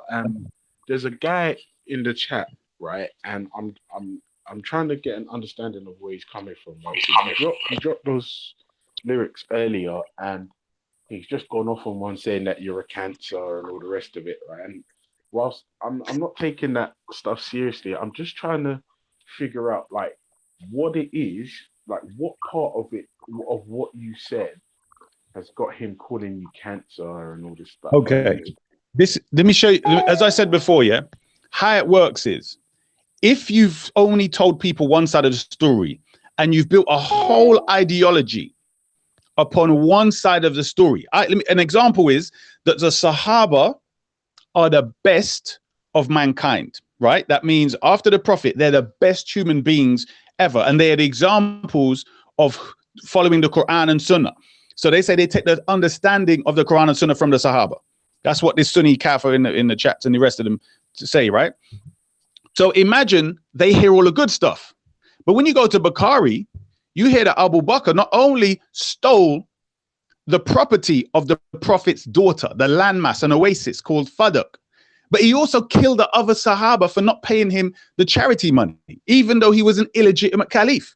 But they say Abu Bakr is the best after the Prophet. Sunnis don't know this story, bruv. Do you get me? The majority of Sunnis, bruv, they were so shocked. They was like, where you get that from? And that's why I've started to bring the red folder, bruv. Do you understand what I'm saying to you? So just think about it. For those who see their religion as culture, then what's happening now? Because if it's your culture, that's something that unites you with your cousins, your wife, your mom, dad. Do you get what I'm saying? It's like the religion is not like we can pick it up and put it down and, you know, our mom and dads are Christians or whatever else. With them, that's what unifies them in that sense. You get me? That's what makes them the oppressors collectively. So imagine now you come along with the truth that they're pretending to everyone they believe is the truth. They don't care if it's the truth or not. It's just their culture, which they use to unify each other, to conquer you, you know, oppress you and dominate you. So you come along now, you start speaking the truth about what's in their book. That's going to hurt their feelings, bro. Yeah, you get me? Also, he made another point about how specifically Shias seem to have a problem with Islam's prophet's wife, Aisha. Right. Okay. Now, So could I address that? Just wait. Before you do, is Aisha like is she recommended in the Quran? Let me read the Quranic verse, right? Yeah. And let's see. Remember, I told you how Sunnis do not believe in the whole Quran. Yeah. Okay. Watch this. All right. This is in chapter 66. It's not going to take long, bruv. In chapter 66, verse 4, right? And this is a Sunni translation from Saudi Arabia, right? Called the Noble Quran. It says in chapter 66, verse 4, if you two, in brackets, wives of the Prophet Aisha and Hafsa, turn in repentance to Allah, in brackets, it then says it will be better for you, out of brackets, close brackets, your hearts are indeed so inclined, in brackets, to oppose what the Prophet likes. Look at this verse now. But if you, these Aisha and Hafsa, help one another against him, that's the Prophet, then verily Allah is his Mawla, his protector, and angel Gabriel, and the righteous among the believers, and furthermore the angels are his helpers. Brother, Ultra Funky, I want to ask you a simple question. Anyone who Allah's warning that may support each other against the Prophet, and Allah has to say that he is the defender of the Prophet, and is angel Gabriel and the righteous believers, and furthermore the rest of the angels. Are you telling me from the Quranic perspective that Aisha is the righteous wife of the Prophet, Ultra Funky? Please answer that. Oh shoot, is he crying? Oh no. Oh no, sorry man, my baby just dropped something on his toe. Oh, come here. Come, let's talk to Shia, Isa. Come. Oh, who did it? They sent a Sunni jinn, bro. They sent a Sunni jinn. A Sunni jinn done that, bro. All right, let's tell Sunni. Isa, listen. From the verse you just read. Oh, you don't want me to talk to Isa? No. All right, listen. I'm gonna have to mute up. Alright. But yeah, shocking news. This What? news. I swear we gotta get some shocking news. What was the shocking news? Shocking news. Yeah, that's What what do you the mean? show's shocking news, isn't it? Is that? Oh, I think it was. What's his name? He said, "Brother Unk is supposed to be coming down on the show sometime." Okay. Uncle Ket from the US. I Amara squad. thought it was about Saidi taking the Pakistan. Fam, I don't. thought it was about Saidi taking the Pakistani mother and daughter from the park and having sex with him. I thought that's what the shocking news was, but I might have got it wrong. So let me mute my mic. Oh, I thought you called him Laidio, bruv. Come on now, stop changing it. Slidio, all of them. All of them. I don't know about that story there. I can't comment on that. You know, that's yeah. Don't worry. I don't know. So listen, 1 minute. I subscribe to Respect Rebellion because I've got the proof, and it's going to be dropping in this Negrophobia tune. You get me? So make sure you subscribe and wait for that one. Because we're going to finish this Speaker's Corner year with the biggest bang in the face and some of the nastiest. You get me? Obviously, I ain't in this beef. I ain't got nothing to do with me and Saidio. Respect, you pick up more subscriber. I just subscribed a few minutes ago. Respect. Okay, so Issa, I've got a couple of questions to field to you. I don't know if you're prepared to answer them. They're not really religious. Okay, is that Brother Buddha, right? It is indeed, yes. Okay, bro. Go. I'm very interested. So you're a convert from Christianity to Islam, Shia, yeah? Okay. Kind of. But go ahead. Okay, so can you tell us about your experience, whether you found any sort of racism or colorism within Shiaism? I mean, do you mean the Shia community or the ideology? Which one? The Shia community, I'd ask. I have not found personally any racism like face to face. What I found was what I thought was racism was mistrust and skepticism. Could you elaborate? Yeah. I'm gonna explain. So, as a person now, yeah, if let's say a Sunni who I didn't know about converted, I might be skeptical of that person because of the current climate. So now I understand why and this is why you don't find Shias having dawah tables all over the place. Because remember the countries they come from, how the evil Sunnis treat them. So over here, even Sunnis have gone to Shia mosques. There was a Pacific guy that used to come to Speaker's Corner about a year before I first started going there over 20 years ago.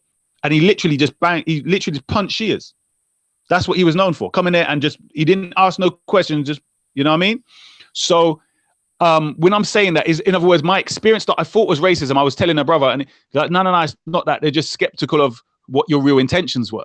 Do you get me? But the brothers that I knew that knew me and we used to speak and so on, there was no, it was more like kind of like hero status they gave me. You know what I mean? So but I'm not going to say there isn't racism amongst them, or I like to do anti-blackism rather than race. I don't know. When you say I'm dealing with, because I'm black, I'm dealing with anti-blackism. So if that's what you're talking about, that's what I'm talking about. Okay. So do you follow any of the hadiths or just a select few? No. I follow, generally we have our own collection of hadith. Okay. And there's quite a lot. But because what I deal with mainly is the bridge from either Sunni paganism to true Islam or anywhere else to true Islam, I try and focus on the specific hadiths that relate to that journey.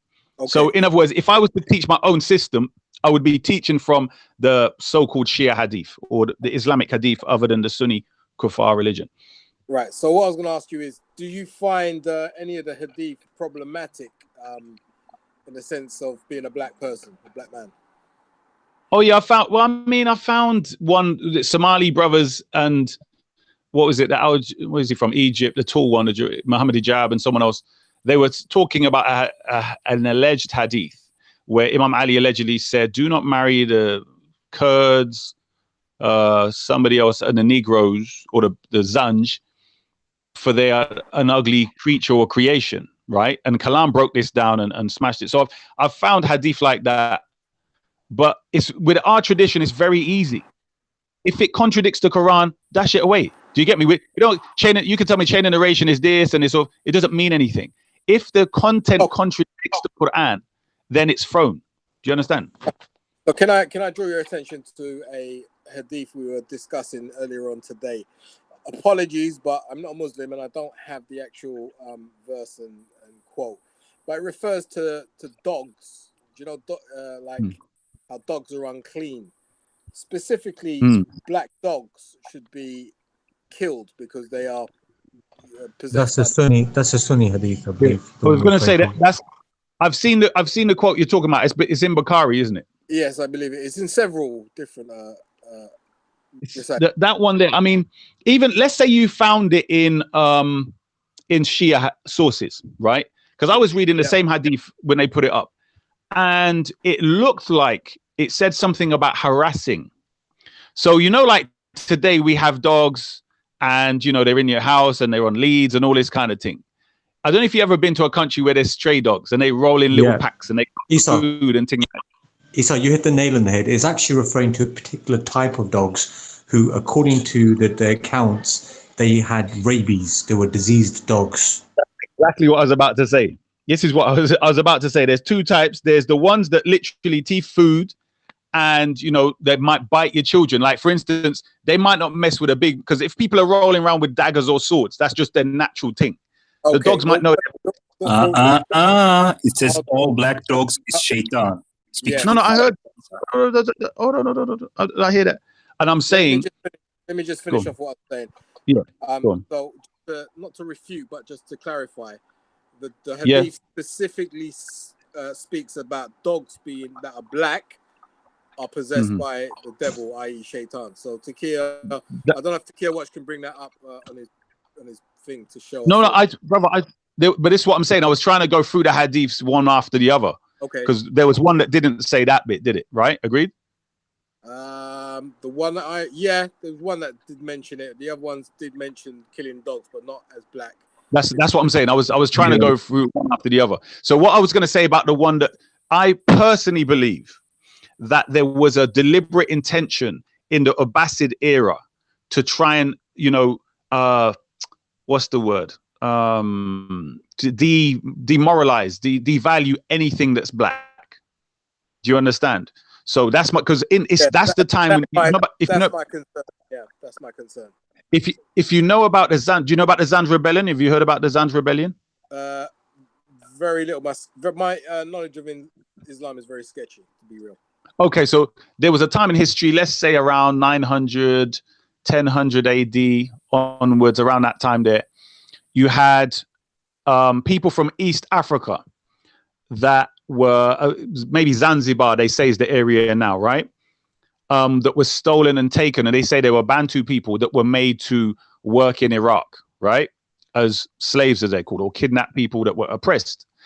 And if you look at the history, it says that the certain Shia person who's claimed to be a descendant of Imam Ali, interestingly enough, led this rebellion against the Abbasids. It would appear, if you put two and two together, that the Abbasids were trying to get the people to fight against them and dehumanize the black people at the time. Do you understand? Just like they did with Ham Shipman, the Ham theory, right? Which I'm sure you know about. So it would appear, from my own research of this period, this is where a lot of this, if you read something like an Abyssinian black slave, they would always come with these various things, when in the history prior, it was a red slave. Do you understand? So in other words, the color of slaves was known to be someone who's what we call white today. Then it changed in the Abbasid era to the opposite, and it coincides with what? The Zanj rebellion. Do you get me? There was more than one, there were several. So it would, because like I'm saying, like, it's not uncommon for Sunnis and other hadith fabricators to get an authentic hadith and add a little extra to it, bruv. Imagine that. That was something, and it's seen today where even Sunni scholars have said, we agree on the first part, but not on the second part. And you can actually see the original, and you can see why the purpose for making up the rest of the hadith. you understand what I'm saying? So when you say that again, you know, particularly black dogs, I mean, I personally wouldn't, if I was on the opposite side, I wouldn't use dogs as an example when it comes to racism. But I hear what you're saying. Well, there's many sources. Yeah. Can you wait? Can you wait? I just want to quickly talk on this. Show it to my screen. What? One sec, Respect. Respect's got to say something. Go ahead, bro. Is it on the topic? Yeah. But let the racists know that we show the world what righteous is. Let them know no one's better than no, except righteousness. But let the racists know that we show the world what righteous is. This one's called Sandra Bellion. Can't hack the facts that I'm telling them. Come back to black intelligence. Can't back the chat with no evidence. Enough man say that they're praising God, but behind closed doors, them I worship devil to see. The Shaitan was the first racist. Only Satan's kids wanna diss our melody. So basically, just on the Jan Rebellion, it took place near the city of Basra. I think that's south in Iraq.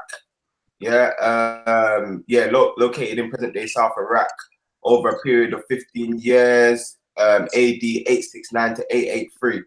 The harsh treatment of enslaved Africans in salt marshes sparked the uprising. It grew to involve over 500,000 enslaved and free men. So when it says enslaved and free men, the free men would have 9 times out of 10 been Muslims, and the enslaved would have been Kafir.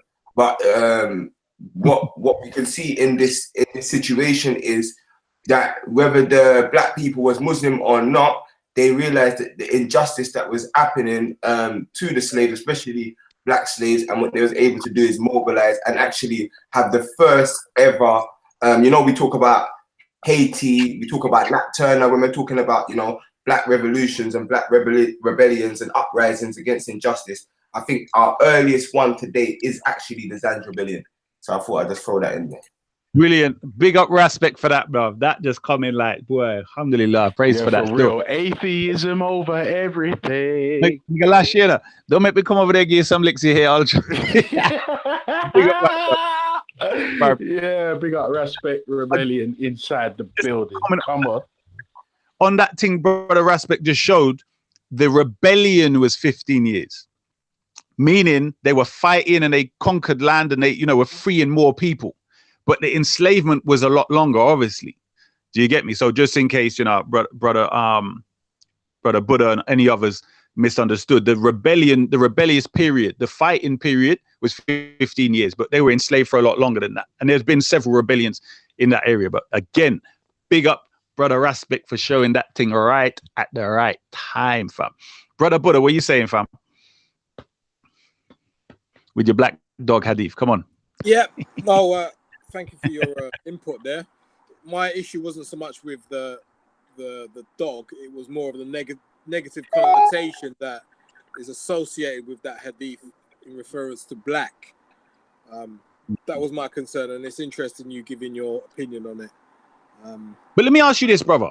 Let me ask you this. Like, let's say you're coming across it, because this is why I said if it was me, I wouldn't use like a dog as an example. Like, for instance, if I was going to use that, I would have to look at the circumstance and say, well, okay, in that country, maybe at that time, is there any history of a particular type of dog that does something? For instance, there's frogs, right?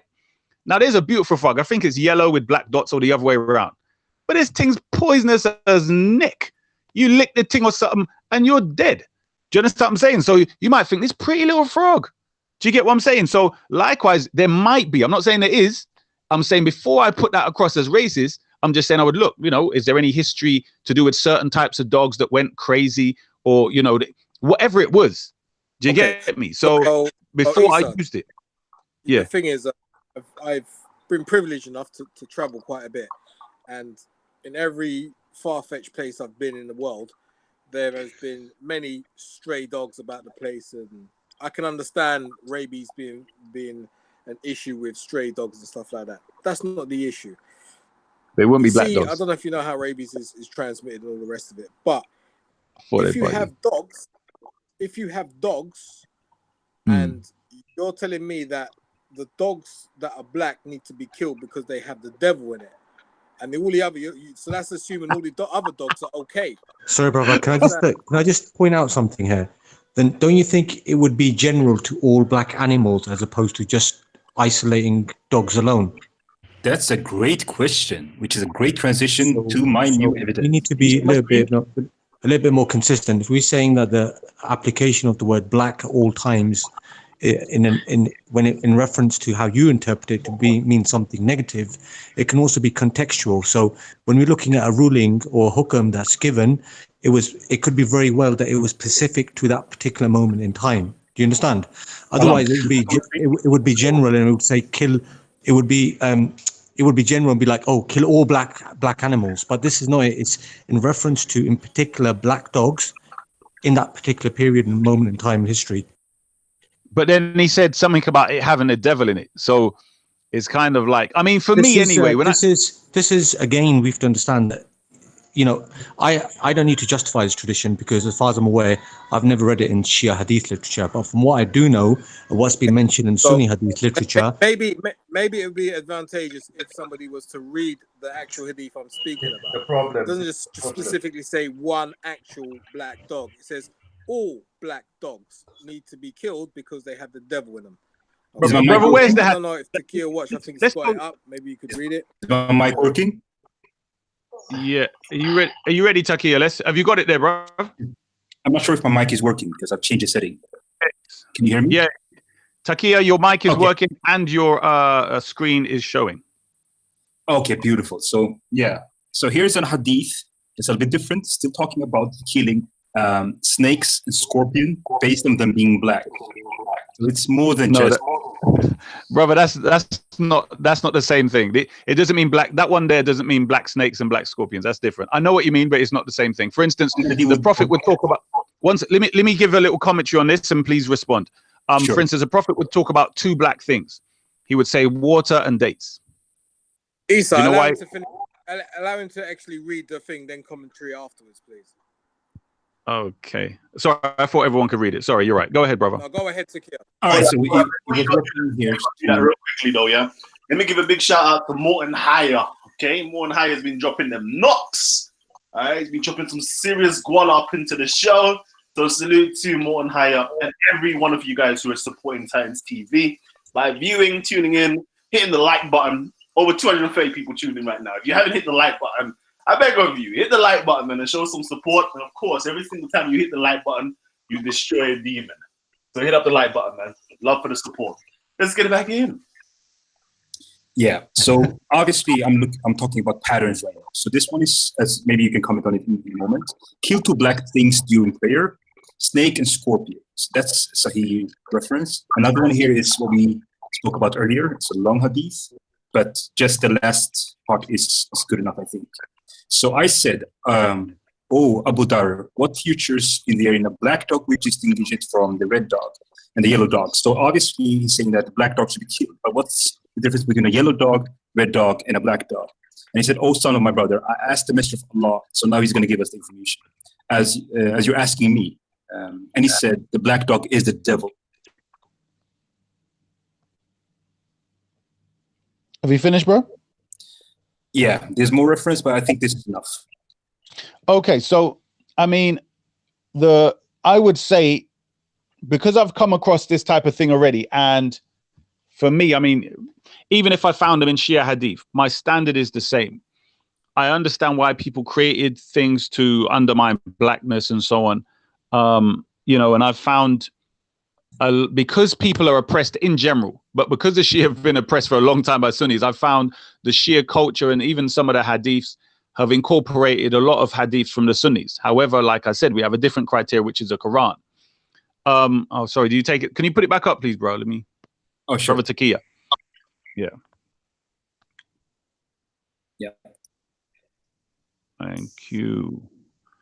Right. Yeah. If you can. So he said, oh, son of my brother, I asked the Messenger of Allah, are you asking me? He said, the black dog is a devil. So have you seen the one when it talks about women crossing and breaking the prayer? Right. So women, dogs, and donkey. Right. Did you see Aisha's response to that hadith? So, sorry, say that again. She asked, why do you call us dogs? Or you compare us to dogs and donkeys? Right. So what I'm saying, even Aisha is challenging such nonsense. Do you see my point? The point I'm making is I understand the people on the outside would like to fire things, although Brother Buddha put it as a question to me on what I found. So the two things were my experience among the Shia people, and then he's saying the literature. And I'm saying it's much easier for us as Muslims, true Muslims, so-called Shia, because the Quran is the criteria. So once you're telling me something which, you know, let's say, for instance, there might be more into it. There could be like rabies. There could be, like I said, a type of dog. You know, there could be when they say black dog, that might be a type of breed of dog, which, you know, they're specifically referring to, but they just called it the black dog for whatever reason. It may not even been black. I'm just making a point of, before I'd even throw it away or even gave a judgment on it, I would, you know, investigate. And I'm not saying Brother Buddha should or anyone else should. I'm just saying, if you want to come with something that, you know, on an academic level, that's maybe what you should do. But for me, I would be more concerned with things that are more blatant, which talk about a black Abyssinian slave, where they keep emphasizing in translation and so on, black, you know, trying to associate black people with, you know, negativity and slavery. This is what I found really to be the crux. But I do understand the reason for the brother bringing that up as well. On my screen. Can you do that? Sorry? Kalam? Sorry? Kalam, can you click on my screen? Oh, didn't it come up? Oh, shit. Okay, yeah. Did the other? So yeah, did the other one as well? 38. You probably heard about this one. This is quite scandalous. It's referring to Allah creating humans from the right shoulders of Adam, and if they're white, they will go to heaven. And Allah created black people from the left shoulder of Adam, and they will go to hell. Have you heard about this hadith before? Yeah, I definitely have. So, you know, it's more than just a dog here, certain species, you know, it's a pattern that we are discussing, you know. So maybe you don't think this, but people do take these hadiths. Mishkat is mentioning this as well. Yeah, but a lot of this is Sunnism, though, Takia. Yeah. Because, I mean, according to the Sunni tradition and faith, you know, it's like with the black stone, for example. How did the black stone get black? You know what I'm saying? Yeah, I know. All the sins and negativity, you know what I'm saying? So there is a negativity that goes with black, you know what I'm saying? But that is only according to the Sunni paradigm and hadith. I think you can find something similar in Quran. All of that is just still based on Abu Bakr and Uthman, yeah, colluding to make that, to put together their own Quran. This is plain and simple. Takia. Yeah. Takia, one sec. Before you show them, can you please show that hadith that Brother Ezra put up in relation to Isa bin Maryam? Do you remember that? No. Can you remind me? It says that Isa was dark. He was black. They were saying he was white, and this of Ibn Umar. Don't you remember? He put it in the same. It was in the same chat from what I remember as the one with the black dog. I don't think you don't remember that. I don't think it was there. Okay, if you can, it's in Sahih Bukhari. If you can just get it up, sure. I want to demonstrate something. So, do we spell his name? Isa? Ibn Umar. No, Ibn Umar. IB. Yeah, AR. That's you're gonna get thousands of traditions under Ibn Umar. I wouldn't even bother. No, not wool in here. Not wool in here. Okay. Not you can get wool in here. So Ibn Umar, Isa bin Maryam. Okay. Just put Isa. Start with this. I think we should do Maryam. How do we spell it? M-R-A-R-Y? No, you've got Umar right. Right. Yeah, here it is. So, no, I don't think it's that one. Oh, no. I myself. Okay, not that one. So go on again, please. Okay. Scroll down again. Okay. If there's another one. I can zoom in. Keep going. Wait, what happened? Could it be this one? No. Keep going.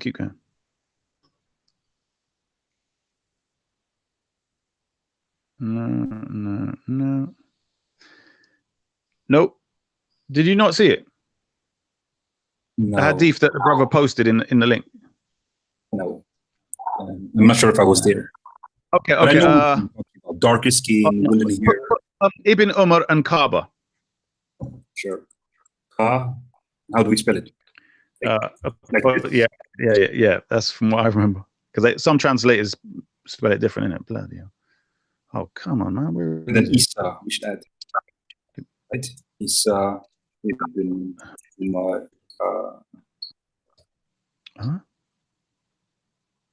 We can search for it on the side if someone else wants to speak. I can search for That's it. Sahih Muslim. That's Sahih Muslim. In Sahih Bukhari, bro. Well, I'm searching on all of them. Search. Right. But I'll search it for you. I don't want to take over. Okay. I'll search for you on the side. Let me search the actual hadith number from where the brother posted it, and then we can actually get it up, because I'm just trying to work out why. But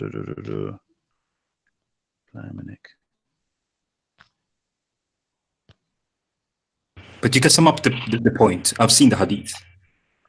Okay, basically what it says is that, because there's two of these hadiths in Bukhari, in fact, and the Sahaba himself is saying, by Allah, the Prophet did not say that Isa bin Maryam was white. Do you understand? So clearly, and then he goes on to say what the Prophet did say, and that Isa was black. So what we can see already in the time of Sahaba, people are lying. Do you get what I'm saying? Already in the time of Sahaba, people are lying and making stuff up to try and change in the minds of the people the complexion of Isa. And Sahaba are actually coming in and saying, no, the Prophet didn't say that. The Prophet said Isa bin Maryam was black. So when brothers today are coming to me and saying, well, you know what? In, the hadiths, it says this, and a black dog and whatever else. I'm saying, well, they were doing it probably in the time of the Prophet, but definitely just after the Prophet. Do you get what I'm saying? So it's not, some big, shock to me. And it shouldn't be a shock to anyone else that they've been trying to do this, all the way back from just after the time of the Prophet. Do you get what I'm saying? But it does not in any way affect true Islam. So that's the main thing that must be looked at, is people can, make stuff up, but that doesn't tarnish the Quran. Now I can't wait for you to present what you're about to present. And unfortunately, I'm going to demonstrate that your intellect has taken leave of yourself, my brother Taqiyya. I'll tell the truth. I just care about the No, hear what I'm saying. Muslim thing today. Only reason why I don't dive into scripture is because they believe it. If Muslim have your mindset, I will not care about this. I hear what you're saying. So, that's how I think. Oh my God. You're really refreshing voice. Someone else can take the mic. I was going to say about a process of elimination, we can easily work it out, because as Brother Isa already explained, these this Abu Bakr and Umar and them, they obviously compiled their this new Quran that we have right now. You know what I'm saying? After the so-called burning of Quran, but that's another story. You know what I'm saying? I didn't say about the Quran. I'm talking about Hadith. But go on. Sorry. I just want to clarify about the Quran. I said just to clarify for people to know, I didn't say anything. Yeah. Okay. Yeah. A lot of people said, I mean, this is the story. I mean, obviously that generally we have discussions about talking about when the Quran was burned and when the compilation was compiled by Uthman. You know what I'm saying? So we're saying that the Sahaba, Abu Bakr, Uthman, and all of these guys colluded to make these hadiths, as well as reconstruct the Quran. You know what I'm saying? So everything is new. So when the Quran comes, now we have these hadiths. So now we can have Sunni or El Sunnah. You know what I'm saying? Because it all matches perfectly with their little plan that they do.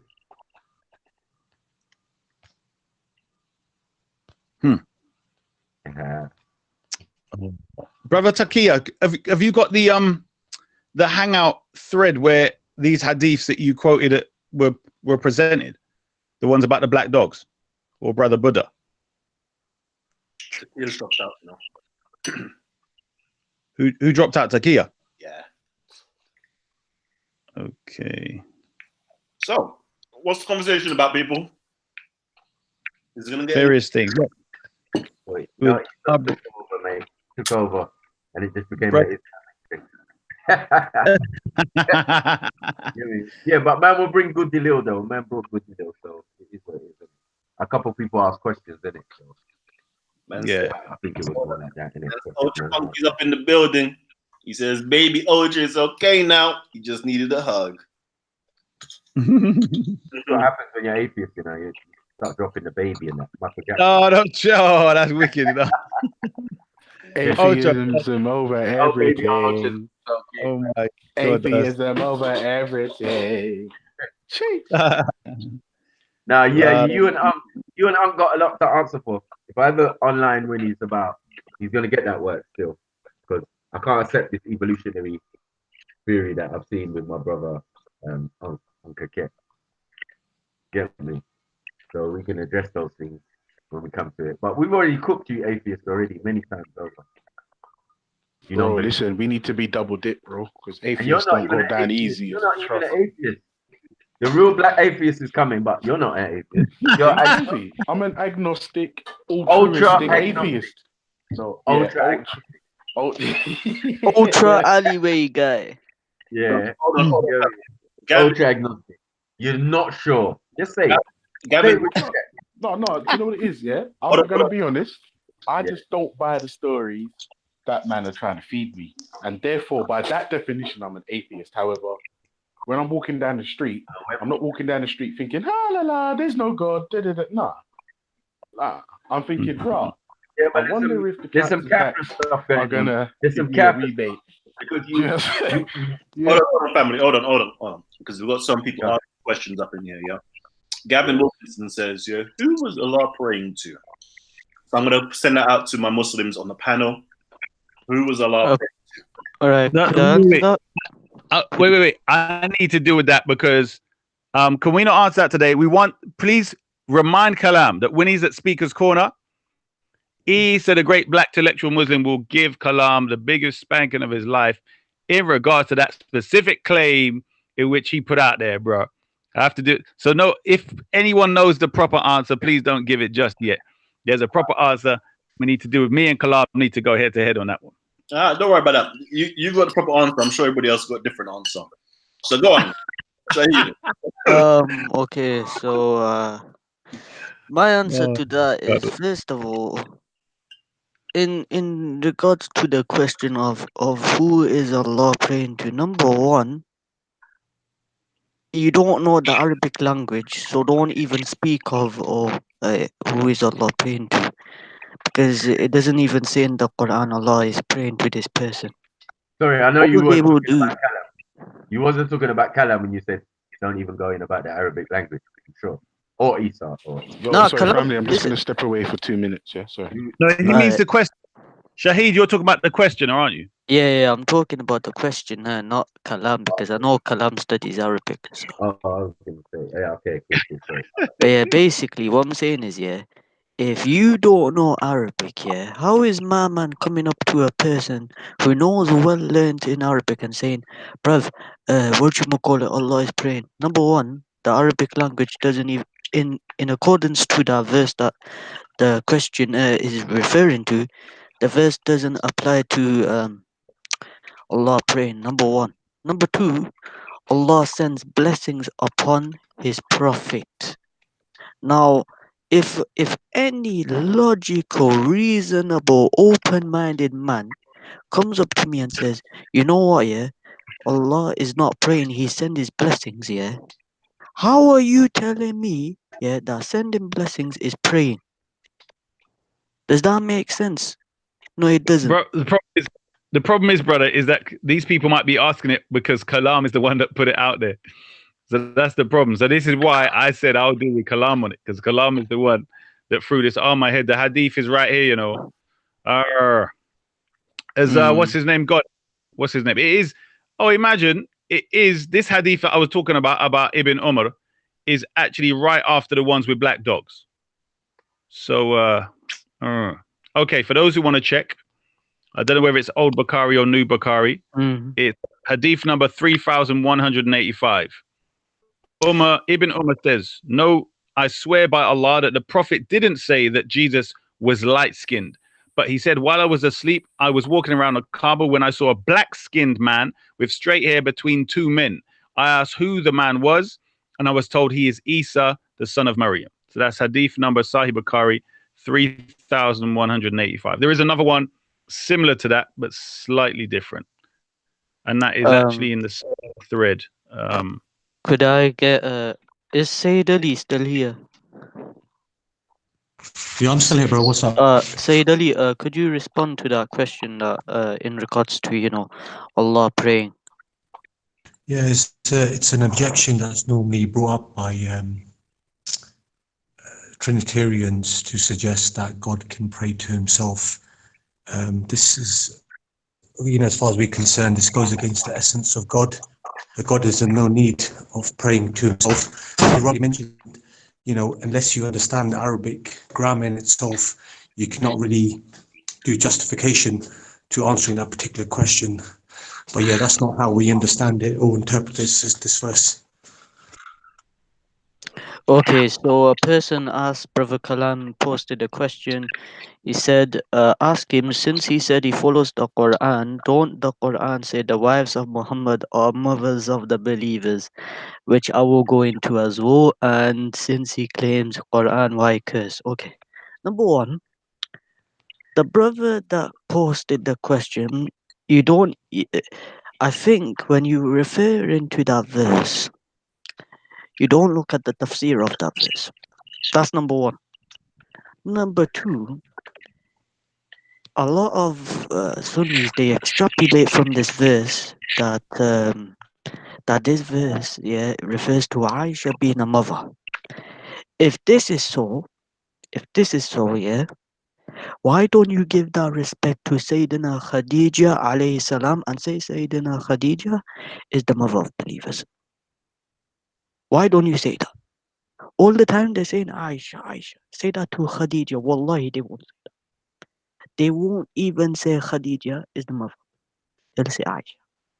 Number two, if you go into the tafsirs such as, let me get the tafsir of that specific verse. It may take me quite a while, but I can get Sorry, it up. brother. I apologize to step over you there. I'm going to have to leave the conversation. Perhaps I may join later on. So thank you very much for having me on today's show. Salute. We're on that side, Ali, up in the building. Cheers, bro. Cheers. All right, so let me get the verse up still, which is a very important question, you know. But I fire this question back at the Sunnis. Yeah, why don't you say Sayyidina Khadija alayhi salam is the mother of believers? Kalam, ask that question to them. Yeah, it's a good question, but let me reiterate the question. Ask him, since he said that he follows the Quran, don't he say the wives of Muhammad are mothers to the believers? Since he claims he follows Quran, why curse? So the question is, right, if Aisha and the rest of the wives are the mothers of the believers, yeah, why do you or a Shia or a particular type of Shia curse her?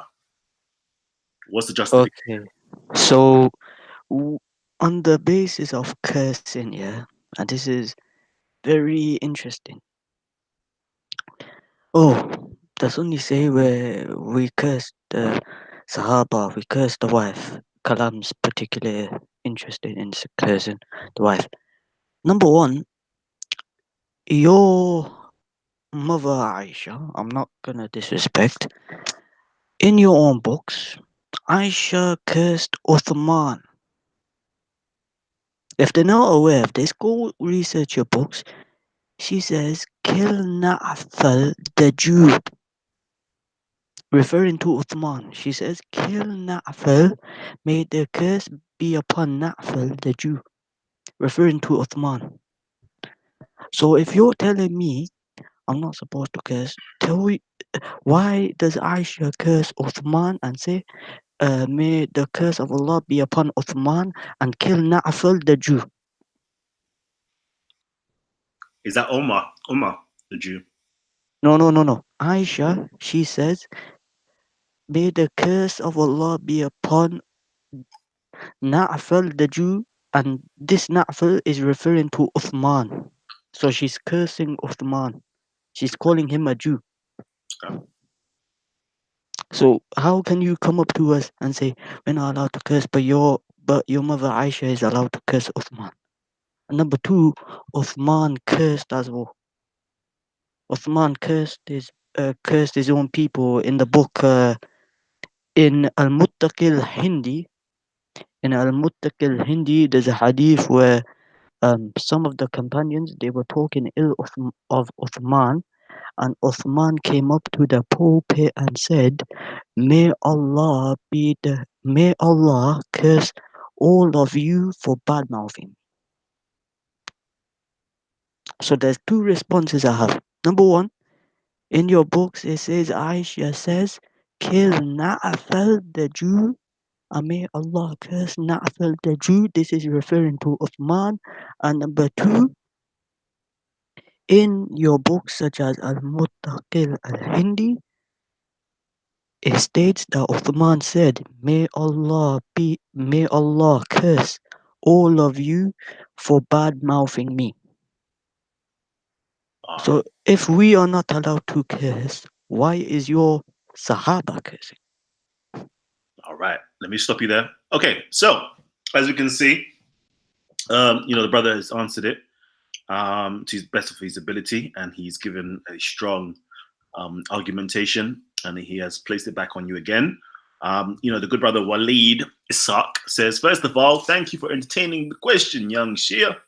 But I'm talking about your Shia Jesus or Isa, claim based on Quran. Only since he claims he follows Quran, so we talking what he claimed he believes Quran. All right. So, anyways, family, if you look ready some questions for the brothers that's on the panel, right? You know what you have to do. Simply tag Titans TV for it to pop up, or you can hit us up with a super chat. These are the two ways that it actually highlights for us, so we can read out your questions on air, right? But I would love to switch things up, So anytime you guys are ready to switch things up, let me know. Okay. So Patrick Norman Park says, to who or what was Allah praying to? Question remains unanswered. Lots of wonderful words, but the question remains, let's talk about Aisha instead. Okay. So again, we're waiting for you guys. Remember to tag Titans TV, because it's by God's grace I was able to read out that one without it being tagged. All right. So make sure you tag. Brother Kalam, could I respond to the Hold on.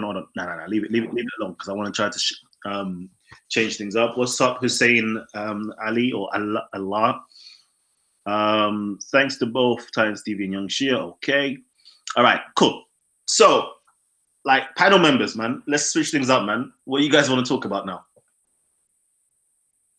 I think what we should talk about is, and Brother Ultra, he introduced the topic the other day, but I would like to talk about how do we respect our women, and how should we communicate with our women? That's a good one. Anything else, family? Any other conversations? Is it just me in the panel? No, Makusia.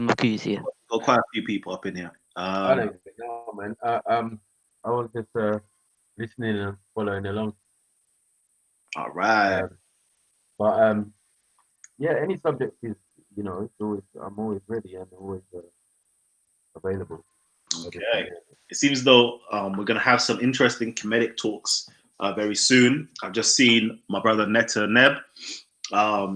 He's they've done a presentation on the word Kemet, going against the scribe Asar Imhotep.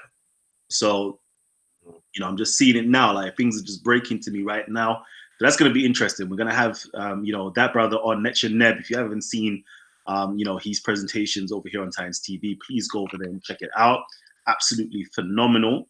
What else do we have coming up as well?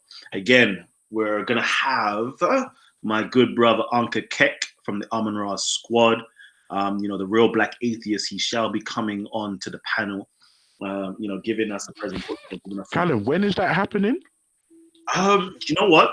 I'm still waiting for him to get back to me. So basically, I messaged him to let him know that I would love to do this tonight at 10:30. Okay. Yeah, listen, just keep me posted. You see, when I hear the word atheism, yeah, I start geeking out. Mm-hmm. So, yeah, I'm involved. Yeah. James SC says, have you heard from any SPUBS affiliates after your video? You look or give me what does SPUBS BBS like? What does that mean? I've seen that made mention before. What does that word? What does those acronyms actually stand for? I think he's referring to Abu Khadija's followers. Oh, is it? Yeah, if James referring to the Abu Khadija video, then he's certainly referring to Abu Khadija's followers. Yes. There you go. Sorry, my bad. Yeah, I'm so slow. Yeah. Salafi Publications. Come on, cow. You should have known that. I need to go check the comments because I don't really, sometimes I do stuff and I'm just like keeping it moving. I'm not really looking back. So I'm going to double check and see. But so far, I haven't seen anybody come at me or come at the video or try to debunk it or anything like that. Tell a lie. There was actually somebody having a conversation in the video. And, I think after a while, they kind of understood that, yeah, clearly there is some type of Arab supremacy, but they'll fight tooth and nail. So nobody's going to come back with any proper refutation, right? And that's the reason why I did want to do this on, at Speaker's Corner and kind of highlight it at Speaker's Corner. So therefore you're forced into a dialogue. But online on here, like a lot of people, they're watching these videos, right? And they know they can't respond, right? And usually they take back these questions into their masjids, right?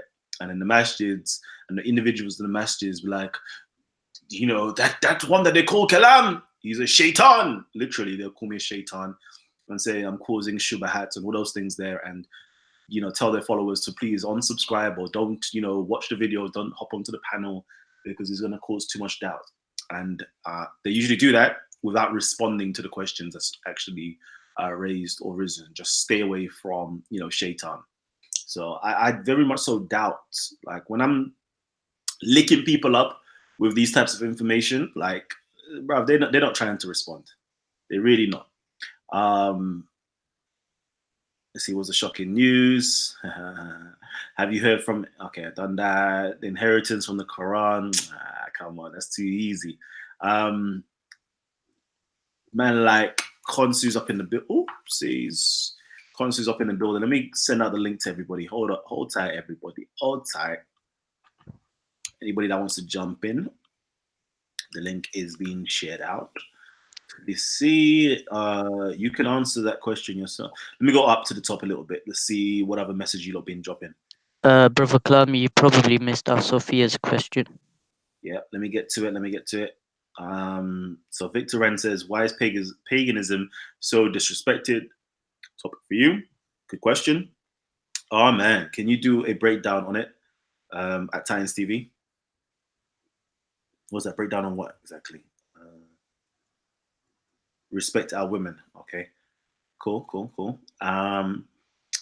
Love from Denmark. And if it wasn't for Isa, I will not be a Shia. Jeez! Damn. That's hard body right there. Apparently, that's real hard body. Apparently, that cab driver in the video has put out an apology video. Okay. The cab driver. Are we talking about? Okay. I guess so. Okay. All right. Yeah. Okay. Go through. 1 second. You can answer that yourself. No, not even worth 2 answers. His question begs, Allah is the only creator for Muslims, so who was he meant to pray to another gods? Trap questions. Okay.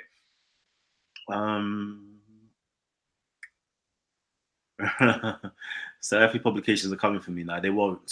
They're too scared. The reason why, they're too scared. I guarantee you. I'll tell you what they'll do. they would never make mention of your name, right? Because they're scared people will go onto the channel and look on the channel and start giving them some tough questions which they can't handle, right? And it's game over for them. Should I give you guys? I want to do a show one of these days, on some real tough stuff. Hold on. When Muslims say the Quran confirmed the Israelites' record, what was confirmed? Good question, bro. What's the shocking news, bro? The shocking news, bro.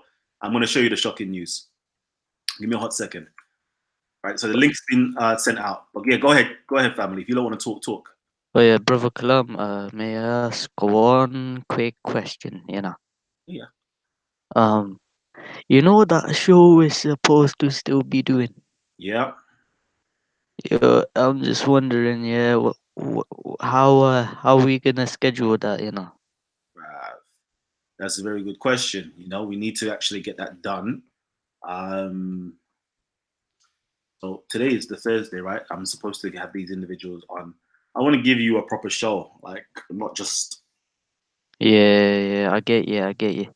That's a little bit long. Friday, Saturday, Sundays is all like no go for me. I want to say Monday, okay?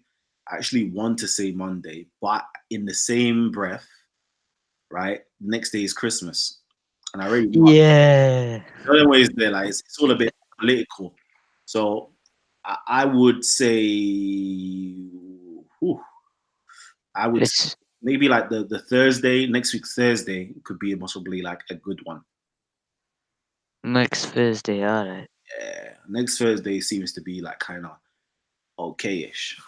Yeah, kind of a chill pill, innit? Because right now, yeah, I don't know, man. I don't know. Oh yeah, just saying, yeah. For those who are like triggered over, Kalam, like going over Abu Khadija, listen, fam, go watch your brethren Ustad Abdul Rahman Hassan, fam. I've already said this like about 5 times, fam. If you're triggered over Abu Khadija, go watch Ustad Abdul Rahman Hassan and then come back, fam. You get me? You know those things over there. But yeah, brother Maku, what you saying, my brother? You doing good? Yes, my brother. Sorry, I thought my thing was muted. Yeah, man, I'm good, man. Good shape, good health and that. It's a normal day. Yeah, I see that. Do you know what? Yeah, soon, yeah, I'm gonna do a presentation on this. Yeah, let me know if you're a Salafi up in the building. Who's a Salafi? Okay, if you're a Salafi and you're up in the building with me right now, yeah, you press up the number 1. Okay, hit up the number 1. Salafi, okay, or give me a S for Salafi. But nah, let's stick with Tawheed. Let's just stick with number 1. They're not ready for that. Brother, they're really not. They're really not. They're not ready for that, man. I'm so upset, yeah. Like, I done some good work on this, right? I don't know why they're not into it. I highlighted it in all sorts, right? And if you see, listen, bro, you lot don't know who you lot are worshiping, Bro, listen, nah. You lot don't know yet, Let me do this. Let me show you something, yeah? Which was kind of shocking to me. Let me try to show you something. Watch this. Let me show you who Allah is according to Ibn Hanbal. Oh, bro. If you're gonna bring up a thing like, oh, he's like this and that, I'm like, what? And remember, this is only to my Salafis, right? And those people who follow Ibn Hanbal in terms of Aqidah. All right. Only Aqidah. All right. We already pulled up Ibn Hanbal for his fiqh already, right? To do But this is a continuation, right? This is a continuation. All right. Most Muslims now say, "Nah, we don't follow this." Oh, sorry. We don't follow this. But according to him, Ibn Hanbal, my man was a straight anthropomorphist, right? You get me? The Mu'tazila tried to eradicate that, but unfortunately they lost. Sorry, Callum, I don't mean to interrupt. You have to forgive my ignorance. Anthropomorphism, is that like when you assign like human attributes to a deity. Yep. Okay. Okay. Cool. Just wanted to confirm that. Sorry. Yeah. So my man, yeah, here, look, read this. Ibn Hanbal then was an anthropomorphist. He affirmed for the divine a human form, right, including a face, eyes, curly hair, mouth, voice, breath, chest, 2 elbows, back, arms, hand with a palm, 5 fingers, fingertips. It's gonna get better. It's gonna get good soon. Yep. Legs, shin, feet, soul, physical beauty, and limits, and even shockingly, loins. What did I just say? Loins.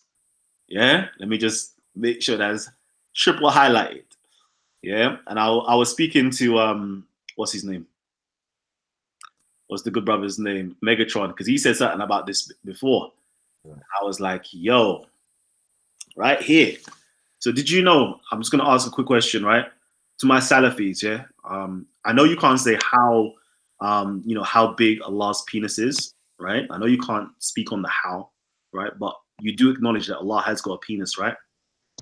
And again, I'm not being offensive, I'm just saying to my Salafis. Because I know Shia brother, you don't believe this, do you? Of course, no, we don't believe Allah has body limbs and stuff like this. We believe that Allah is above all that. Yeah. But you know, Kalam, as an answer, I know that it's definitely a fact. Yeah. Let's not get too deep, G. Okay.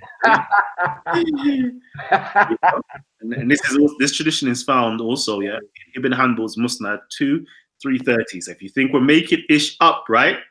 Making ish up. After God completed creation, kinship rose and seized God's loin. Oh my God. Oh well, let me just say, let me just say, those Salafis who stand by this view, bro, go look at, for example, the views of Imam Malik, yeah? Imam Malik goes against this whole, he actually writes a book here, referring to these certain verses in the Holy Quran where Allah's talk about his hands and face, and he actually says that the word, for example, the word hand in Arabic means yad, and Imam Malik explains that this word has different meanings to it. It doesn't necessarily mean hand. The same way for the word face in Arabic, it has it has multiple different meanings. You see where I'm coming from? So for those Salafis who think, oh, we follow all of the 4 Imams, yeah? If you follow all of the 4 Imams, go look at Imam Malik's work.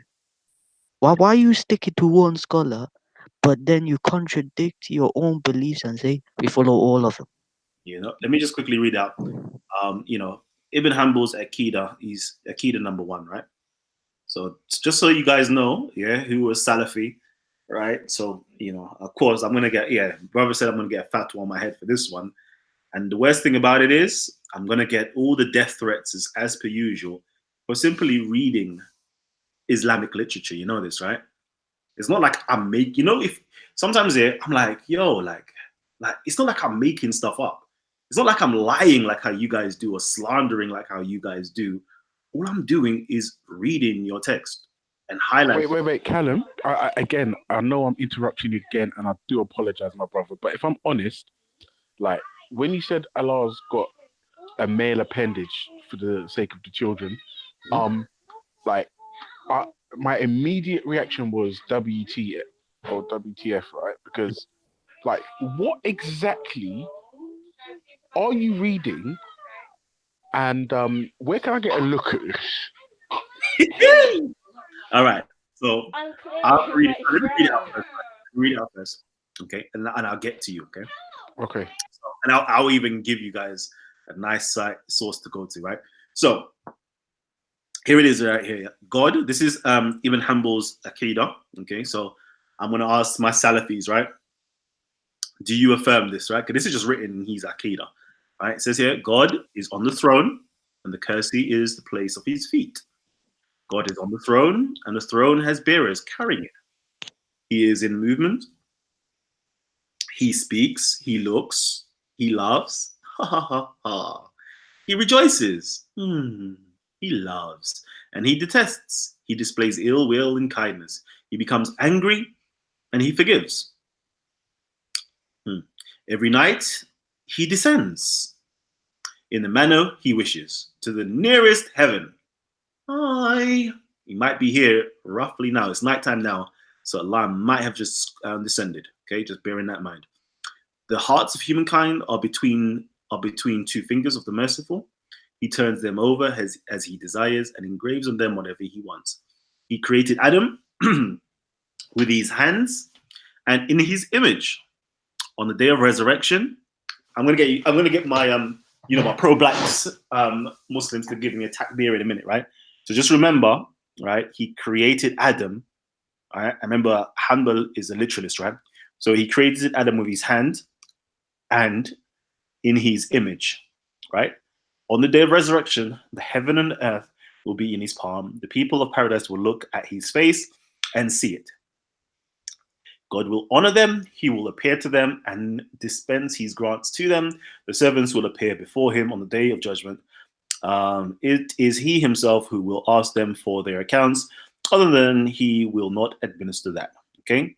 The conspicuous absence of Bal Kafa is observed also in Aqidah 3 and 5, where the Imam refers to the hadith of the young man, a most suitable report with which to invoke the formula. All right. So remember, Adam, was created in the image of Allah, right? And Adam had curly hair. Hence, Allah has curly hair. Adam was dark brown skin. Hence, Allah is dark brown skin to these anthropomorphists because he's got physical beauty. Just put it out there, For those of you guys who don't know, I think Adam was how many feet tall?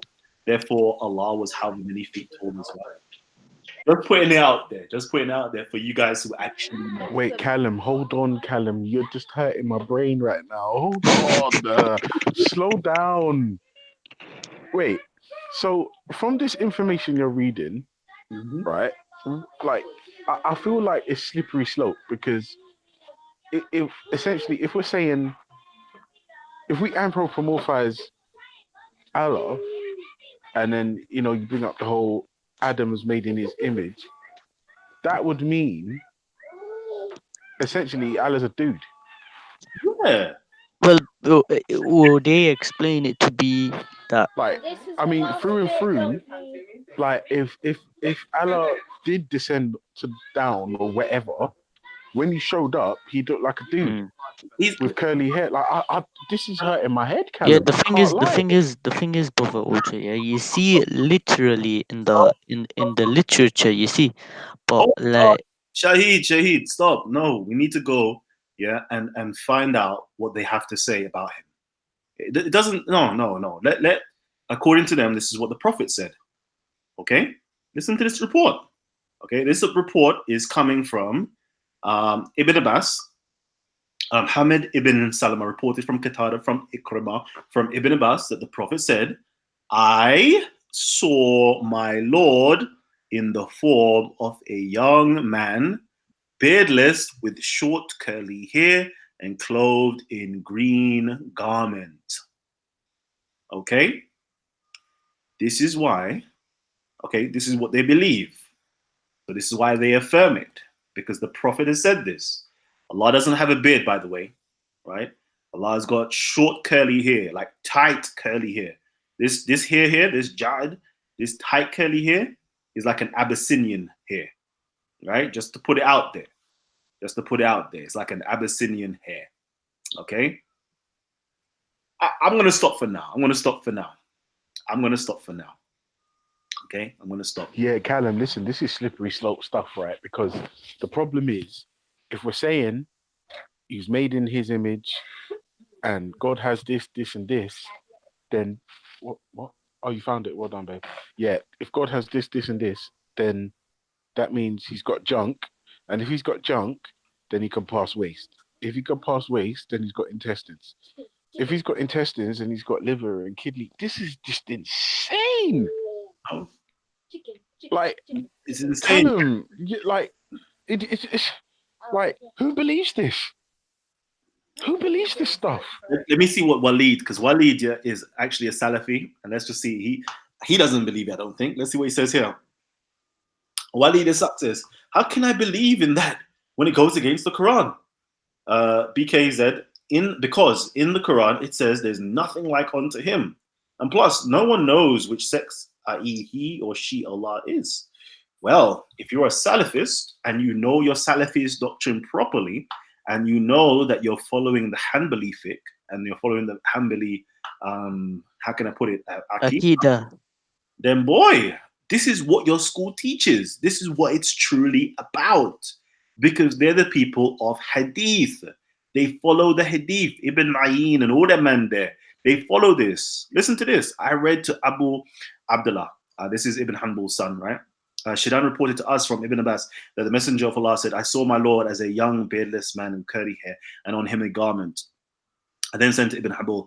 They say no one reported this hadith except Shaidan. He, Ibn Hanbal, got angry and said, who said this? A fan reported to us that Abdul Samad Ibn Kaysan reported to us that Hamid reported from Qatada, from Ikramah, from Ibn Abbas, from the Messenger of Allah. I saw my Lord exalted and great. I then said to Ibn Hanbal, Abu Abdullah, they say Qatada didn't report anything from Ikramah. He got angry and said, who said this? Then he pulled out his book, and in it 5, 6, or 7 hadiths from Qatada from Ikramah. Right? It continues. Let me just quickly show you a few of these reports, right? Because it's quite interesting. All right. When certain people tried to deny it, they came out. So this is Ibn Aqil, Yusuf ibn Abdul Hadi reported concerning Ibn Aqil, saying someone has asked Hanbal if he could report the hadith on Ibn Abbas, in which the Prophet reported to have seen his Lord with short curly hair, and Ahmed is said to have told him to report it since the ulama have reported it. On this, Ibn Aqil said, I treat these two traditions in the same way, in that Ibn Hanbal permitted him to report them interpreted metaphorically, not qualifiedly, so that the form and the short curly hair are related to Muhammad, not to his Lord.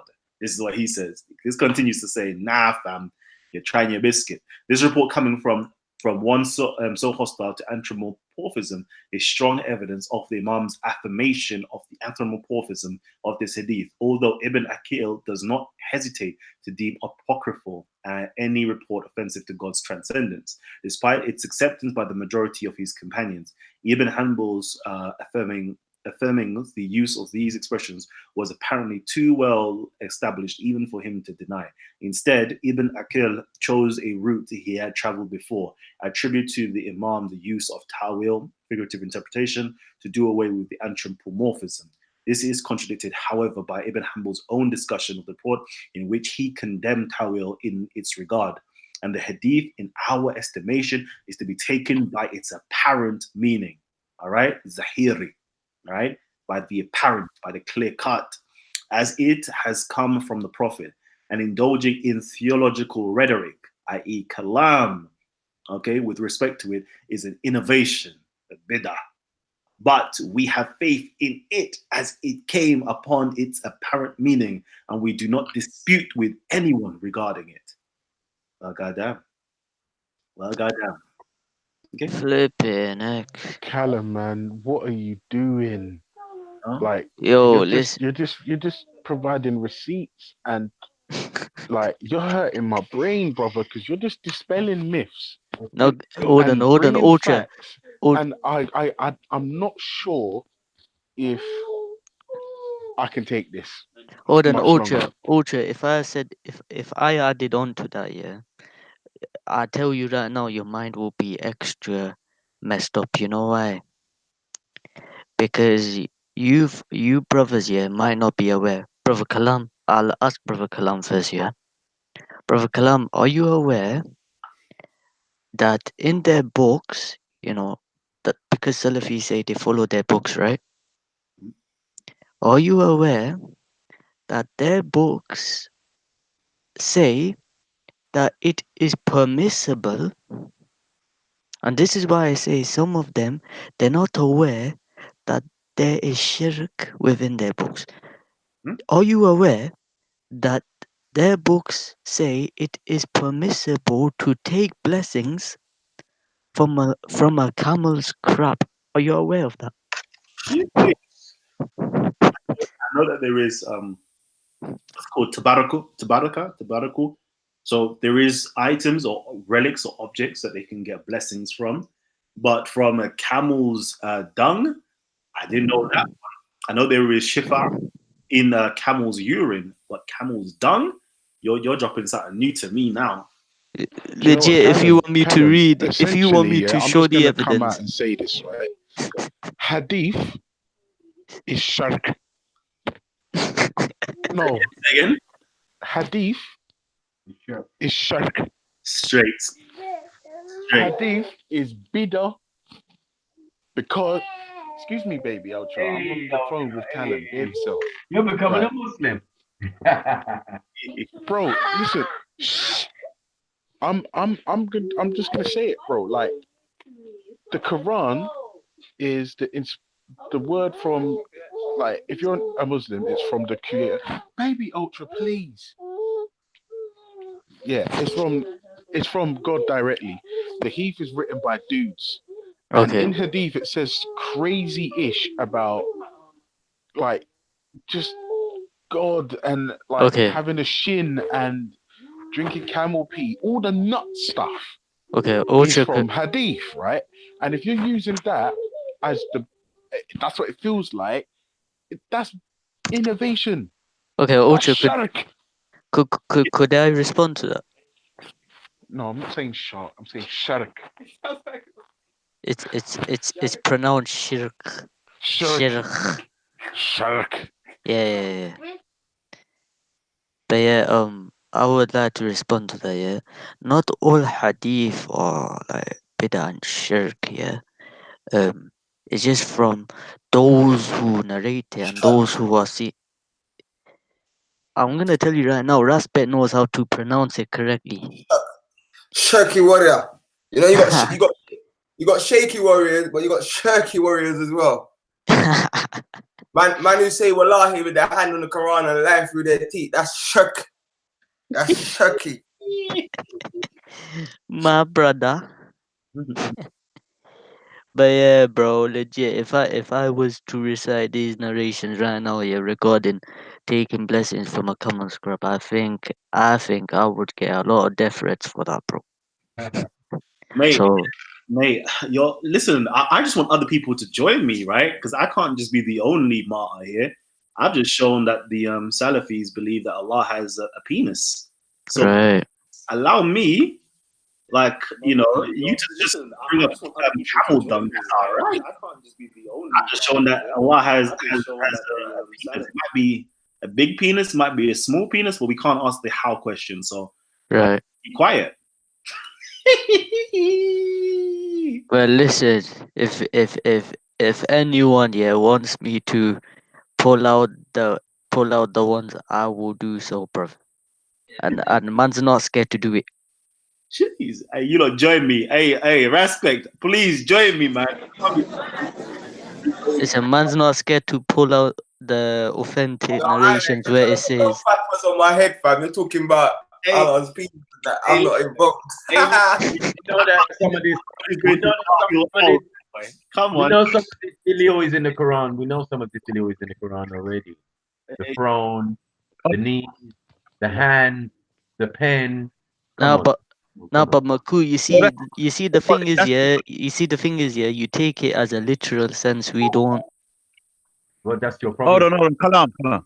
Yeah. Kalam, I just heard you mention something, right? I don't even want to repeat the words. Did you say you put up the evidence for that? Yeah, of course. Ilio. I already know, man. I got receipt after receipt after receipt, fam. Yeah, but is this a fact? You know, are you sure?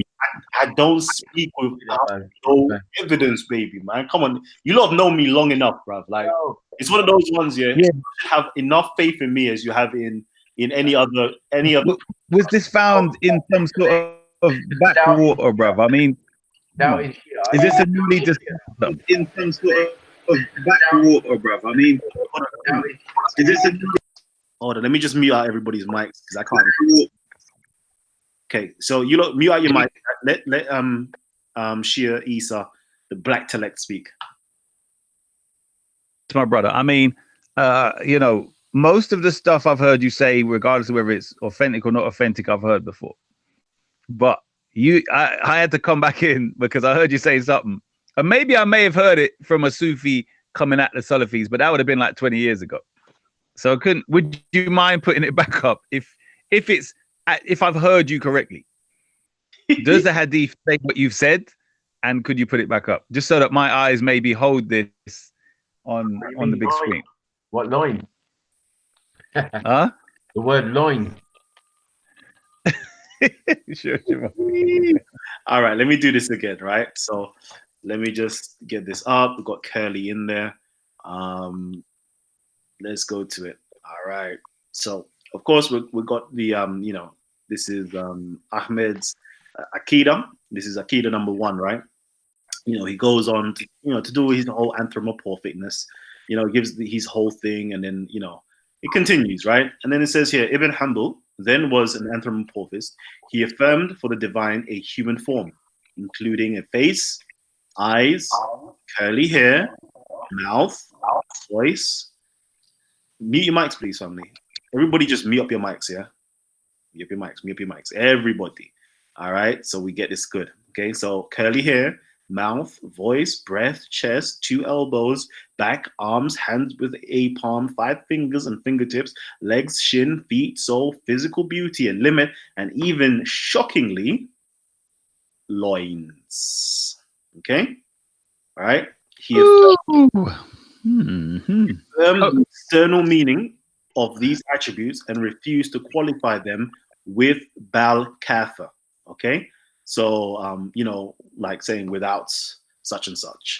All right, without the how, basically. Okay, so now if you don't think I'm lying, okay, what we're gonna do is just go straight to the actual place where you can find this, right? So you can find that particular hadith, okay, in Ibn Hanbal's Musnad, volume 2, right? Volume 2, right?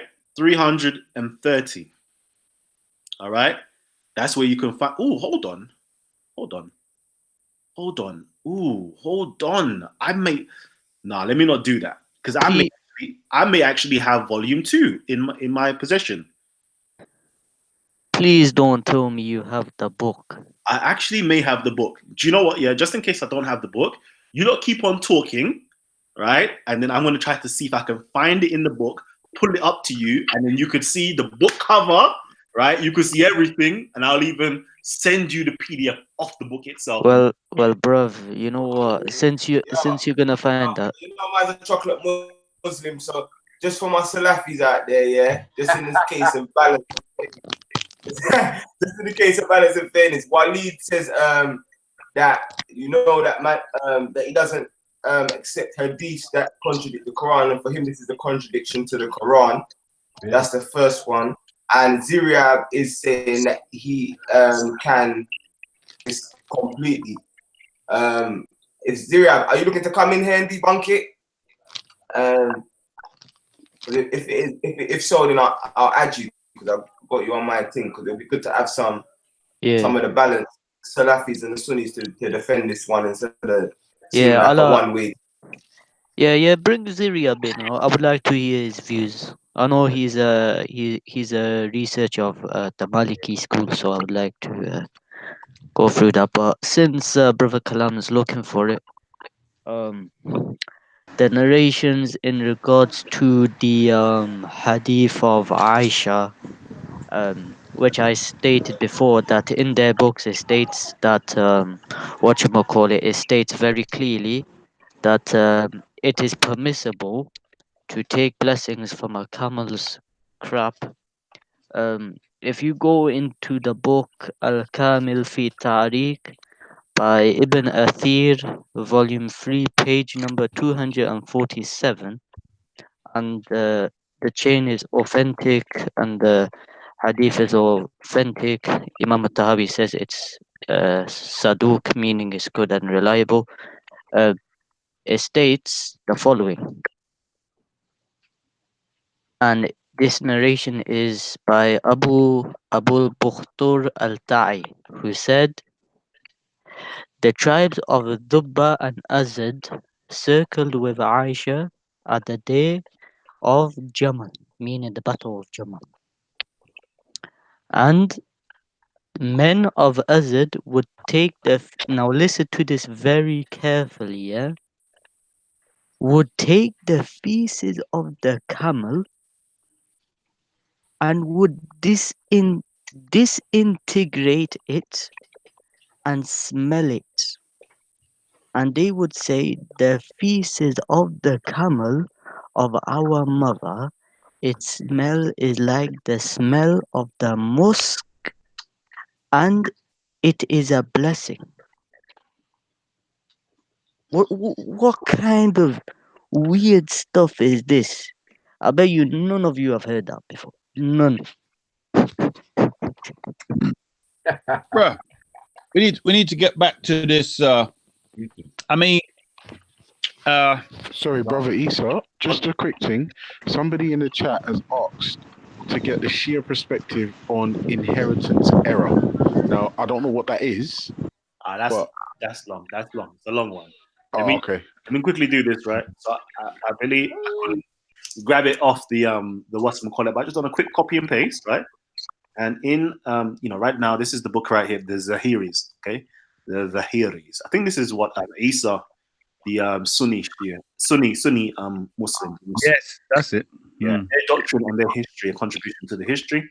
And it says over here in Kitab al-Tafsir, all right, number 253 to Surah I can't, let me not even try to figure out 48:27, I believe, yeah? 48:27. I think. No, what is that? I don't even know. Let me not even try to find out. It says here, after God completed creation, kingship rose and seized God's loin. Right? And then God said back and so forth. Right? So this is it here. This is it in its Arabic form, right? So you can know that it's actually there in other places as well, right? Can anybody here read Arabic? I'll try to read it. It doesn't have the vowels, though, so it's going to be difficult. Yeah. I'll try to. خلق الله الخلق فلا. Shahid. No, what leave him, Isa. Continue. Yeah, I'm just saying my Arabic's not good, but I'll try. Practice first with your mic muted, and then when you've got it good, then do it. That's what I'm suggesting. Right, okay. Go on. Continue. Go on. Alright, so خلق الله الخلق فلا فرغ منه قامة الرحم فخذت. Is that a jim or a ha? Which one here? Yeah. Yeah, that's a jim. Okay, so jah. What's above it? That's a jim, innit? No, what's above it? Is that a meme? No, right here. Yeah. What is what is above the ja, the jim letter, the ja sound? Go to the top of it. There's something. Yeah, that there. What is that? Is that a meme? No, it can't be a meme. That's just like what is it? That's just the form of the calligraphy, I guess. Really? No, that's what. Yeah. Rahman. فقال له ما هو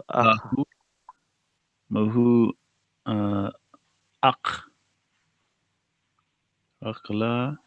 Right. So what word are they using for loins? The last one.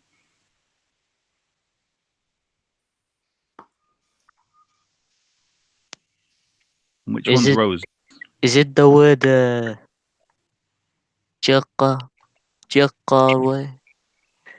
Jakawi in the brackets? Oh, in the back. Oh, sorry. That there is a that there. I think that's a B. You know. So bihaku, bihakua. Right. Yeah. So that what? there, that nukta, that dot right there is underneath. That there is a B sound, and then it's hak. Hakua. Really? Yeah. Brother Kalam, just asking, what's the Arabic word in there for loins? So let's just quickly go and we'll check it. Dun, dun, dun, dun, dun. HQ.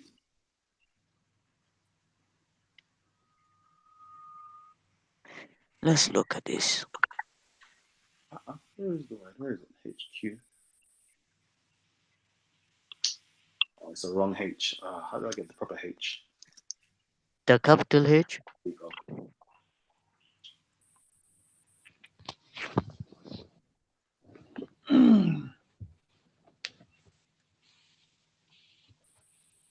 Where are we? Where are we?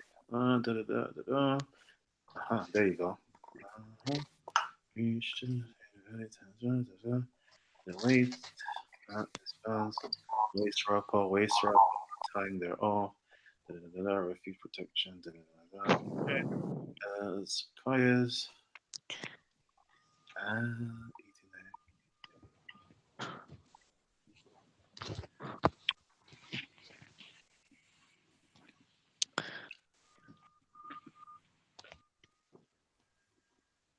Whilst everyone's quiet, I'll just take this opportunity to say, atheism over everything. Atheism over Sunni paganism. I agree with you, bro. Leave the Sunnis alone, man. Leave them alone. They're Nah. upset with I you would right say, now, Esau. listen. I would say, yeah, atheism over alleyways. Atheism over alleyways, fam. Yeah. Alleyways. Listen. You don't want me to go into the alleyway thing, don't. Yeah, Esau, you won't get it. It's a Blackburn thing, bro. You mean Alawites or something else? What are you saying? No, bro, it's a Blackburn thing. Unless you've been to Blackburn, I don't suggest you do. But unless you've been to Blackburn, yeah, you won't get it. Oh, alley, like where the thing where you walk down. Is that what you mean, alley? Like alleyways. Yeah, where you walk through. Yeah. Yeah. Where human. Okay, an alley. Okay, I hear you. All right. Okay, so that's a private joke between you two. I won't get into that. It sounds very strange. But it's not a private joke. It's yeah. I found it, family. I found it. There you go. Oh, nice, Titans. Let's go. Here it is, right here. So the word haku, okay, right here, which is loin or groins, okay, to grid one's groins. It's right here, HAQW, right. Over here, there it is, HAQW. There it is, and it's a variant, I guess, of what word is it a variant of? Does anybody know? Hakua, Hakau. So it's right here. I think it's this word here. Right. Hacker. I think that's the word right here. But that doesn't even look like a bar. That looks like a jim or a ha, to be honest. So look for the Kalam. Look for the ha, the B or the ha, kaf, and the ra, and see what comes up there.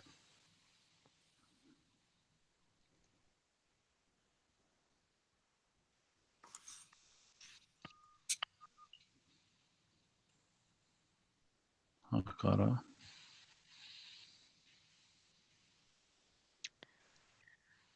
To despise, deceive. Okay.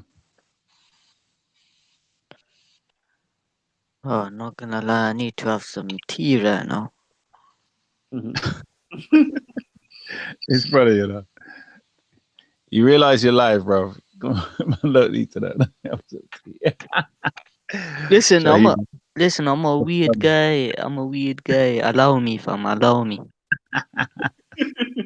From Blackburn. I need to look up Blackburn still and see what going on. No, Issa, save yourself the hassle, mate. Don't. No. Look up Blackburn. I'm telling you, it's a good city. Bro. It's a good city. Where is it? Which part of the country? I've heard of it, but So it's towards the north, bro. Go towards Scotland, and when you find a city, 12 women, yeah, 12 that's women. Blackburn. 12 women. No. There ain't 12 women in Blackburn. Where do you get this from, bro? I've been up. Listen, let me pull a Blackburn for you. Yeah? Let me pull a. Oh, don't. All No. right. Wahabis. Oh, sugar. Hold on. Kalam, are you saying, you're not saying Isa believes in that, are you? Oh, no. No way. This is to do with Okay. Salafis and the Hanbali fiqh. This is what the Hanbalis believe in, or the Salafis believe in. Of course, Really? normal Muslims don't believe in this. Come on. What do you mean by normal Muslims, by the way? Those that haven't their religion, that's those. Okay. That's the norm. Those that have no idea what their books say. That's one. Okay. Right. So yeah, family. Let me just see what the family's actually saying. Jay Boogie says, oh, so your ones can listen low. All right. Let's just catching up with all the messages that I've missed out so far. Man like Jedi is up in the building. Titans TV Loins is over here. Hazarat. Is that what it says? Kasarat. Okay, cool. That's Loins over there. No problem. All right. Joe Haslam says it's Bihakarin. Oh, Bihakarin. Ah, there you go. So Bihakarin. Give thanks. Man like Joe Haslam that just pulled it up for us. Okay. And we've got the trolls back in. Oh, man. Let me just double check if everybody is who they say they are.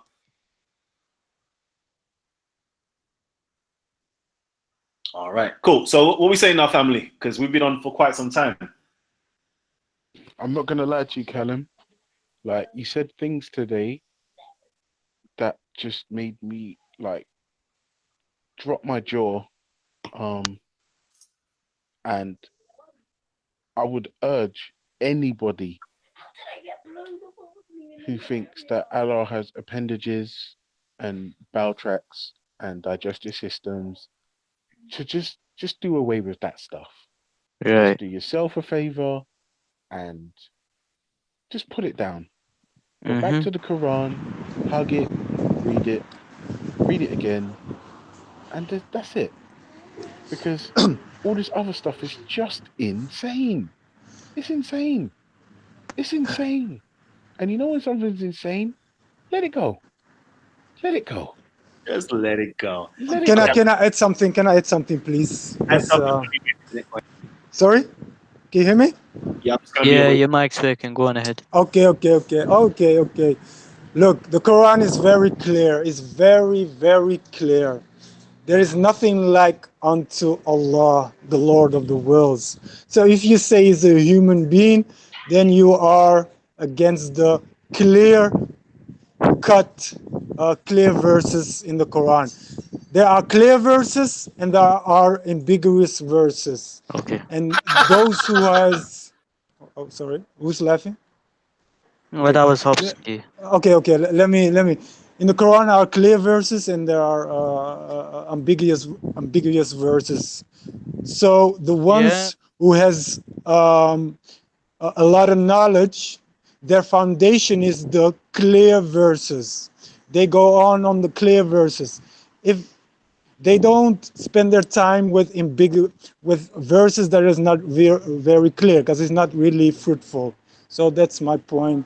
If you seek in the truth, if you are sincere, you stick on the clear verses and not waste your time on unclear hadith, or I don't know if the hadith is authentic. I don't know, but to my Muslim brothers in the building, just stick on the clear verses and don't waste your time and confuse yourself with unclear things. The Quran is clear. Allah is nothing like His creation, and is nothing like you see. Nobody's seen before. It's very clear. So That's my point. One second. So then, brother, has Allah got hands according to the Quran? Did he not? Yeah, in the I'm not really a scholar, so I can only, Allah knows best. But you know, so Allah knows. I'm not feeling really, to be honest. I wanna stay on the straight path, and I don't want to really confuse myself. Well, if you don't want to confuse yourself, it's better to stay on the clear verses. Because if Allah says it's nothing like His creation, that's a clear verse.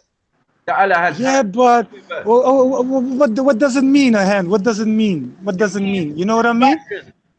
To have a hand, you can only have a hand, a finger hand, to fashion something. Now we understand that the concept is older within Kemet, with Kalam on the potter's wheel. So we understand, what they were trying to get at. So this is why we understand that principle, saying that Allah has hands, and with His hands He fashioned and made Adam. Okay, I understand you want to go on that path, but you know, it's better, you know, because it's an unclear, to me and to most of the Muslims. If you ask a Muslim, it's an unclear verse. It's on the first glance, it looks clear. But if you want to go deep into that, and if you take the whole attributes of God, and you take Surah Ikhlas, 114 of the Quran, then it will confuse you. The verse will confuse you. You will get confused. You said, what is he talking about, a hand and this? And you go in confusion, and next thing the shaitan will whisper into you, and will whisper into you, and then next thing the next day you'll be an atheist. That's what I mean. Do we have a chapter in the Quran called the pen? Yes, Surah pen, Noon. So it's not ambiguous at all. Because the use of a pen, you need a hand. It's just plain and simple. To create something like Adam, to fashion Adam from the clay, you need physical hand. I understand. This is not an allegory, or you know what I'm saying, or you know, where you can look at it another way and say, you know, maybe it's, you know, maybe it's an allegory, and they meant it in another way. They didn't mean literal hands. They meant metaphysical. No, forget all that. I understand what you mean. Right, but this is in the Quran. We ain't even gone to the Hadith. It's in the Quran, but it's not. You know what I mean? It's kind of verses that it's a verse of the unseen. You know what I mean? Because nobody saw a hand of Allah, or nobody knows what that really means. A hand is a. You know what I mean? Brother, so it's an unseen verse. You don't have to see. You don't have to know. It's just a hand. It's a hand. Brother, let me give you a little chance. Yes. See, when after the creation of Adam. Yes. Right? So Allah is in the presence of the Maliks, of the angels, and the, you know, and He asked them to bow to the creation. Yes. How many people see Allah? If I'm not mistaken, they heard His voice, but they didn't see Him. It was a veil or a light. But if I'm not mistaken, Allah knows best. Allah knows best what happened in the unseen realm, because that was an unseen realm. I was not present. Of course, I was present when I was a soul, when He created me. I know one thing: when He created me as a soul, I was in the presence of Allah Subhanahu wa Taala, the Lord of the worlds. My friend, yes. Go into that, because I want to know. Yes. The ruh that He blew into Adam. Yes. Is a piece of Allah, yes or no? I don't want to go into that, bro. I don't. It's the unseen. It's the unseen, bro. It's the unseen. You guys. Bro, Shaitan is a clear-cut, open enemy, bro. If you go into that verses, you get confused, and next day you will be. So why did Allah give you those verses if Satan can come in? Why did Allah give you those verses? If Satan can. Allah gives clear. Satan can deceive you after giving you those verses. Why did you get it then? Okay. Let me give you a principle. Then let me give you a principle. Look, Allah gives in the Quran clear-cut verses, and He gives ambiguous verses. Why? Nobody.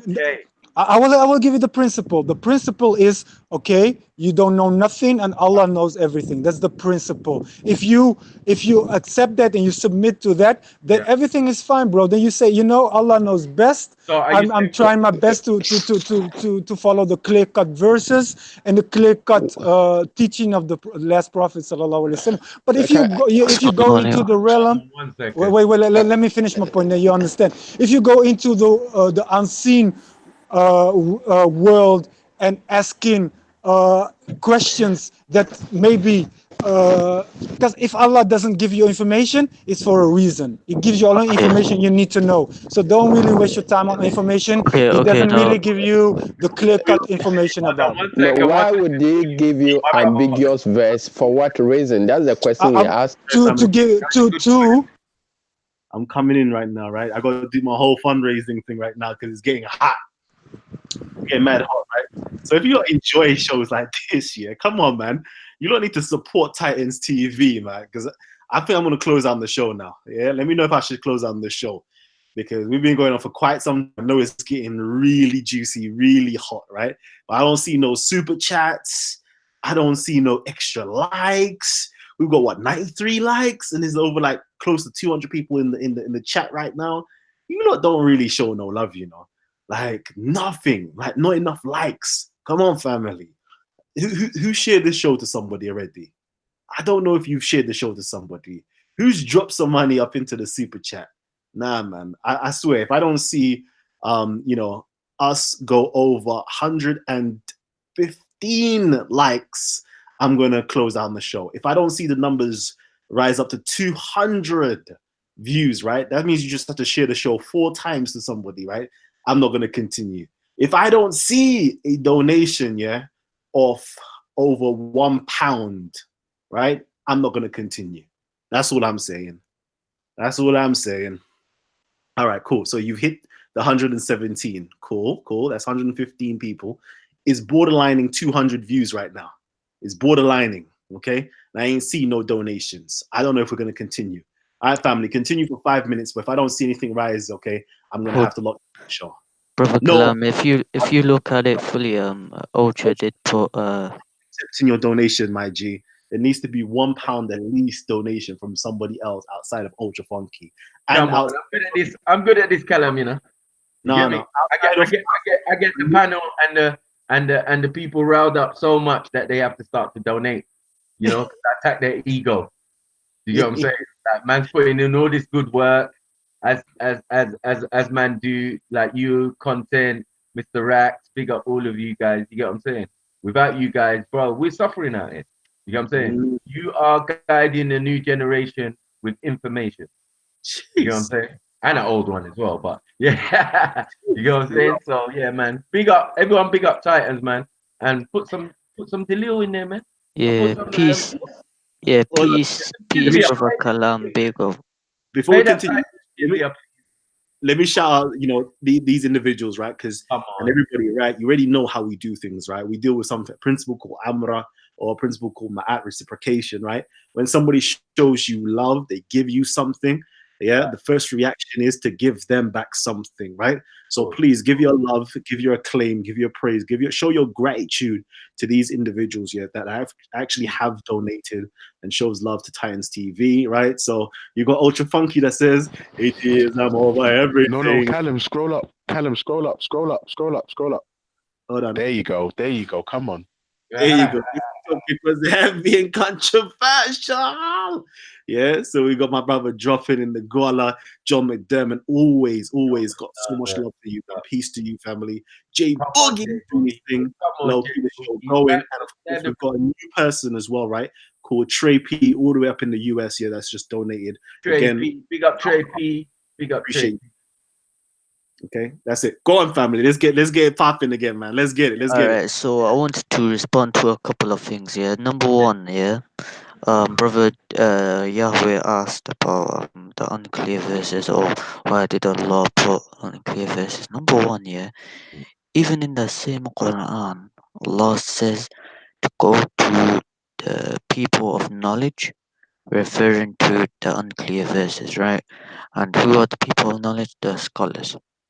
And number two, even in reference to that, yeah, Allah says what?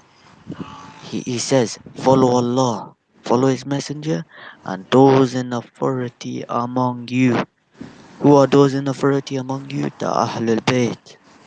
So if you are going through the unclear verses, who do you follow? The Do you know Ahlul the unclear Bayt. verses? Have they listed them up? Do you know? What you say? Do you know, have they listed the unclear verses up in the Quran for you? Have they given you those, that this verse are the unclear, and this verse are the clear one? Is it stated in the Quran, or is there any way to know this is unclear, or just use your mind and say this is unclear because you No, fail to understand it? that's what hadith is, my brother. That's No, why that's not the question. I'm saying in the Quran, Allah said there are clear and then unclear verses. Is there a way that Allah showed you in the Quran itself that these are the clear and unclear verses? Okay, watch this. Hold on, 1 second. Allah did not say, there are ambiguous verses in the Quran. Why would Allah say that? Stop Allah for that. Yeah? There is a verse that like that. I can show you. The problem, my brother, is interpretation. Yes. Now, every sect has its own interpretation. This is why hadiths were created. Okay, can I ask something? Hold on. Can I ask something then? Okay. Hold on. If you didn't understand, you were meant to refer to the previous book, and their scholars, because there were no Islamic scholars in the time that these texts were being written. Hold on. Okay. Okay, hold on, brother Maku. Yeah, would you not say that we would take the Ahlul Bayt as the scholars of the Quran? Would you not say that? Fact. That's what you were left. You were left. Okay, let me ask then a question. You were left the Quran and Sunnah, which is the Ummah, which is the Ahlul Bayt. Okay, I could give an example in the Quran. I could give a clear-cut example that Allah shows a principle that He is all-knowing, and we know nothing.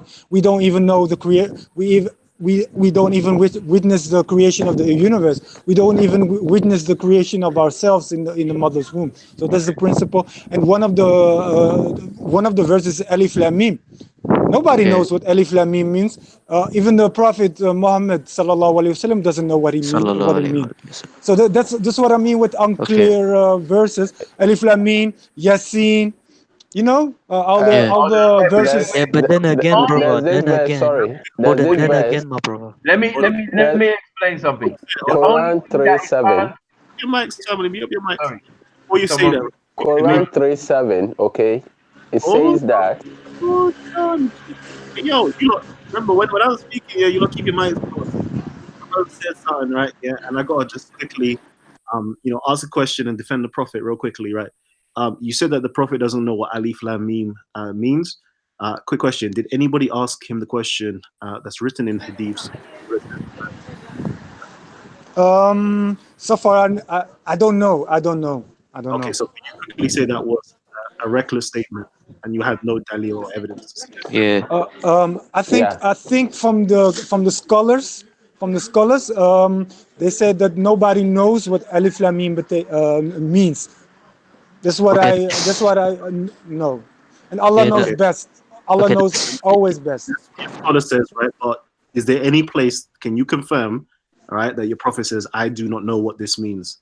I've been given the Quran, but I do not know what verses in the Quran mean. True. If you're not aware of it.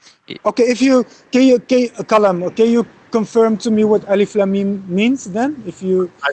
But that's because nobody answered the question for me. So I could do, but you're not initiated for me to actually give you the answer. Secondly, right? Just quickly, just take back, right? I'm a non-Muslim, right? But I'm still protecting the Prophet's honor right now by saying that was a reckless statement to say that the Prophet doesn't know. If I'm not mistaken, and Allah knows best, He doesn't know what Alif Lam Mim means. Wow. I don't believe that, fam. Okay, well, can you confirm what it means then, Sahih? Okay, so here's the thing, yeah. Okay, so when the Prophet talks about Alif Lam Mim, Hold on, wait. Before you explain it, I think the guy needs to understand the gravity of his statement. Can I ask, how long have you been a Muslim? You're talking about me? Yeah, you. I'm born a Muslim. I'm born a Muslim, and accepted the religion when I truly searched it. So I was born a Muslim, but I accepted the Islam when I searched it. Yes. Okay, so can you understand the gravity of what your statement is saying? You're saying that the Prophet Muhammad didn't know certain things within the Quran that he dictated himself. Is that what you're going by? Yeah. Yeah, because he followed revelation. Yeah. Sorry. Go ahead. He followed revelation because he didn't speak of his own. He didn't speak of his own desires, of his own knowledge. All knowledge in the Quran and all revelation is being dictated to him. My friend. Hello. Yeah. Keep quiet for a minute. Shahid, go ahead and explain it. All right, no. Don't explain it. Don't explain it. What I need to do right now is just give a shout out to Baba Yaga. Baba Yaga has donated. Come on. Again, show out the love for all those people who are supporting Titans TV. So, Baba Yaga. Okay. Come on, England. Don't let us down, man. Don't let the Americans outdo us, man. Come on, man. Yeah. So the Americans are showing that, they're doing their thing, baby. They're doing their thing.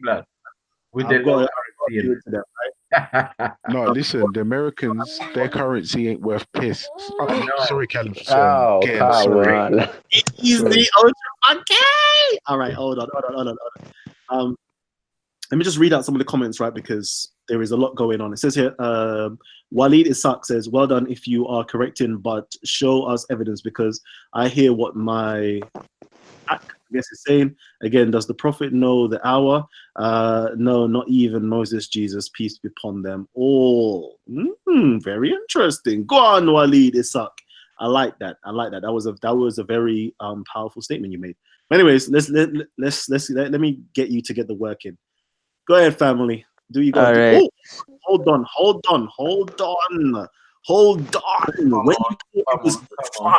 When you look, it was freaking over. What happens? Yeah. Told you, man. The Maku magic is about, man. Sniper magic, man. Jeez. Man, like Hassan says, I'ma drop that squalor. I've got to outdo Baba Yaga. Outdone Baba Yaga still. All right. Salute to Maku, yeah, for dropping that still. Oh man. Man like Maku, I'm gonna have to drink. It's Dizzy Awards. Jizzy Awards, baby. Let's get it in. We got Raptor. Let me say something. If I make a mistake, it's by my own self, and may Allah forgive me. And Allah knows best. I'm trying my best to give knowledge and to gain knowledge. But if I make a mistake, may Allah forgive me. Okay. No problem. All right. So, the brother, there was a question regarding what does Alif Lam mean, and what did the Prophet, peace be upon him, and his family say about Alif Lam Mim? Well, I have the answer with me. Let's go to, what the understanding come from, who the Prophet and his family. If we go to in a book called Rahul al-Makhtoum, let's get the book out.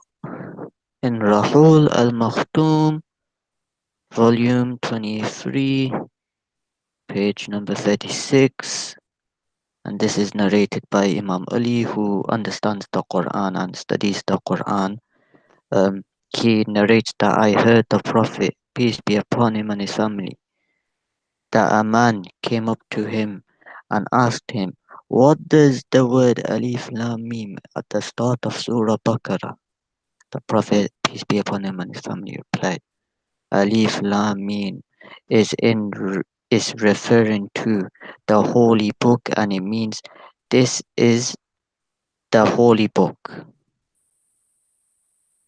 So the Prophet is saying that Alif Lam Mim is referring to the holy book, and that it means this is the holy book. Can I ask you a question, sir? Yes. Okay, what is the holy, the Arabic name for holy, and what is the Arabic name for book? So there's many different Arabic words for holy, and there is different Arabic words for the word book, right? But Yeah. the main word for book that a lot of people use is the word kitab. Okay. So can alif alam is it alif what? It's Alif. alif lam mim. Yeah. Can it? How can it be the holy book then? Like I said before, it's in different wordings. You cannot just stick to one word and Fine. refer it to one word. I appreciate your trying to explain, but we were, there's a what do you call it, hadith that says Allah created Adam in His image. Do you know that hadith? If you're referring to the hadith in Bukhari and Muslim, Yeah, it's if you're not, Sahih Muslim 2841, and then it my says brother, here, it are says, you aware that let me just say this Mhm. before you recite the hadith. I do not ascribe myself to those books. Are you Shia? Yes. Okay, fine. Then I don't know Shia hadith, but I'm still gonna read it anyway. Yeah, no worries, Because brother. Go on, recite this it. Go is on, recite. Sahih Muslim 2841. It says Allah, the exalted and glorious, created Adam in His image with his length of 60 cubits, and as He created him, He told him to greet that group, and that was a party of angels sitting there and listen to the response that they give him, for it would form his greeting and that of his offspring. He then went away and said, "Peace be upon you." The angel said, "May there be peace upon you and the mercy of Allah." And they made an addition of mercy of Allah. So he who would get into paradise would get in the form of Adam, his length being 60 cubits. Then the people who followed him continued to diminish in size up to this day. So this is the hadith that reported by Sahih Okay. Muslim. That Okay, the let me image of respond. Allah is Let me 60 respond. cubits. All right. Okay, go on. Okay, let me respond to that. Okay, look, I think the interpretation you have is wrong. But let me clarify for you. We humans are the best of creation. You know why we are the best of creation? Because we have There's a feedback Brother, where you are. your mic is very bad. Yeah. Listen, you might be outside. There might be like wind blowing. Somebody breathing on you. I don't know what's going on, right? Kalam. Can you hear me now better? Yeah. Okay. Let me respond. We are the best of creation. We humans are the best of creation because we have His attributes. Let me clarify before you get it twisted. Allah has His attributes is from His original attributes. It's from Himself, but is given to us. The attribute is given to us. Like for example, mercy. Allah is the most merciful, and He is the attribute of the most merciful is from Himself. But we are also merciful, but we are not the most merciful. And our attribute has limits. It has a beginning and an end, and it has limits because so that's why we are. You can say that in Allah's image, but not the image you think about. But we have His attributes, but that attributes has no. It's a shirk if you say, okay, you can say to a human being, you are merciful. That's no problem.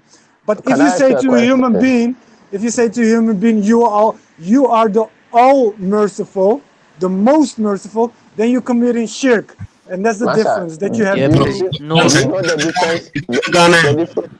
the difference between image and attribute. Do you know the difference between image and attribute? Is The this difference the between Ghanaian brother from the corner? Come again? Are you the Ghanaian brother that demolished Thai? Thai, no. I support Thai's argument against that Ghanaian guy. That Ghanaian guy has issues. I was there at that time. But I supported Thai's view on what they were discussing on that day. But still, getting back to the question, there's a difference between image and attribute. Okay. Yeah, I understand it. But So I'm don't trying mix to. the two, sir. But that's the Islamic, from the Islamic perspective. If you're talking about in that way that Allah did something with Adam in the unseen world, that we have some qualities that Allah specially gave to us. Like I for agree. example, you know what I mean? I agree, but this one is saying in his image, not saying his attribute. No, this is not interpretation. This is what the prophet's saying. Yeah. It says, for example, there's another one here. It says, okay, you see the thing is, my brother, yeah. Number one, yeah, you have to look at who it is like being recited by, yeah, because that specific individual that you're taking it from, yeah, and brother Maku obviously understands where I'm coming from, yeah. That person he might be or she might be, yeah, trustworthy or not trustworthy. okay, let me give you the chain. Is it Sahih? This hadith has been transmitted on the authority of Abu Huraira, and in the hadith transmitted on the authority of Ibn Hatim, Allah's apostle. Okay, so it's reported have said, when any one of you fight with his brother, he should avoid his face, for Allah created Adam in his own image. Okay, and this one, look, you know why I said it? Because the same thing is stated in the Old Testament, that God said, "Let create man in our own image and likeness." Now, the likeness aspect, as in the attribute that your brother was trying to expound, that we are merciful, but we are not as merciful as God himself. We are kind, but we might not be as kind as him. And I agree with those things. Those are attributes. But when you say you are doing something in your own image, it looks like it should have your likeness and your personality, how you look. If you are saying you're going to make an image of your own, you're not going to make an image of a dog. Okay? Yeah, but the Quran pig. clarifies that. The Quran clarifies that. It says in the chapter 114, like you know, Surah Ikhlas, there is nothing like unto Allah. So that means everything you see, you touch, you hear, you smell, or whatever you have in your mind. The principle is this: if you abide by this principle, I think God will guide you on the straight path. Yeah. If you think about something, that's not the creator. My brother, don't mix the creation with the creator, because if you associate partner with him, that's the biggest sin you can do. And even in the Bible it says that. I agree, but you want to hold on. Okay, somebody want to say something. Yeah, let brother Maku speak. Go on. That is not actually associating partners. Yeah, it's not attribute. It's associating at all. Actually, yeah, you are right. You are right. What I want to say finally on this is this: you can make something in your image, but it will certainly might not be as exactly as you. Right. Okay, so if Allah created us in his image, it doesn't mean we are as handsome or as the most beautiful as he is. Okay, I am a human being. If I make an image of myself, that image would by no way look like me. Okay, so but it will have hands like I have, but it's not the same as my hand, because I can use my hands to do. If I created you, it means I have authority. I can do more than you. Well, the Bible agrees. The Bible agrees that God is a physical person. Not a physical person per se, but a being, of course. What do you mean? A being is some. If you can touch something, you can move, you can hold, you can do that. That's a being. It doesn't mean you are a So human when being. when God was walking in the garden in the cool of the day, that's physical, isn't it? Of course. That's not allegorical, is it? But no, by no means. But it doesn't mean okay that it's just like we human beings, we are dust. Okay, it doesn't mean God is also dust. Like, so it could be like whatever we are not like Him. Of course. Okay, so hold on. Wait. We know that. Hold on, one second. But He will have hands, we have hands, because He made us in His image. Right. Hold on. There's no way He will make our hands 5 whilst He got 6. Right. It will not make sense. Okay, so brother, can I ask you something? Yeah. Go on. Do you believe that the Most High is He a man or is He not a man? From all that I know from the scriptures, I think He's masculine. That's what I can say. He's definitely masculine. Of course. But my brother, the Old Testament goes against that. It says that He is not a man. No. So what does the Old Testament mean? What is a man? A man is a dust. God is not a dust. Man is created from dust. That's the difference. He put the spirit in us. We don't put spirit in Him. So if you say it's not a man, you have to understand what He's saying. It doesn't mean it's not masculine. Because, for example, if I'm going to make something in my own image, there's no way I will create a female. I'm a male. I'll create something like me. Okay? So from it flows from there. Yeah, but it doesn't mean he's a man like I am limited. He is not limited. Okay. The biggest difference between Islam and Christianity, not the biggest, but one of the biggest. Okay. Your way of life, I think, is that we see the ruh, the soul of the spirit, or whatever. We see it as a creation that Allah created that. And you see it as I don't know what you see it, as a part or as a creator. I don't know what you see. What are you talking about? My brother. Sorry, can I cut in for a second? I don't understand that principle because the whole point is, in the creation of Adam, he took a piece of his soul.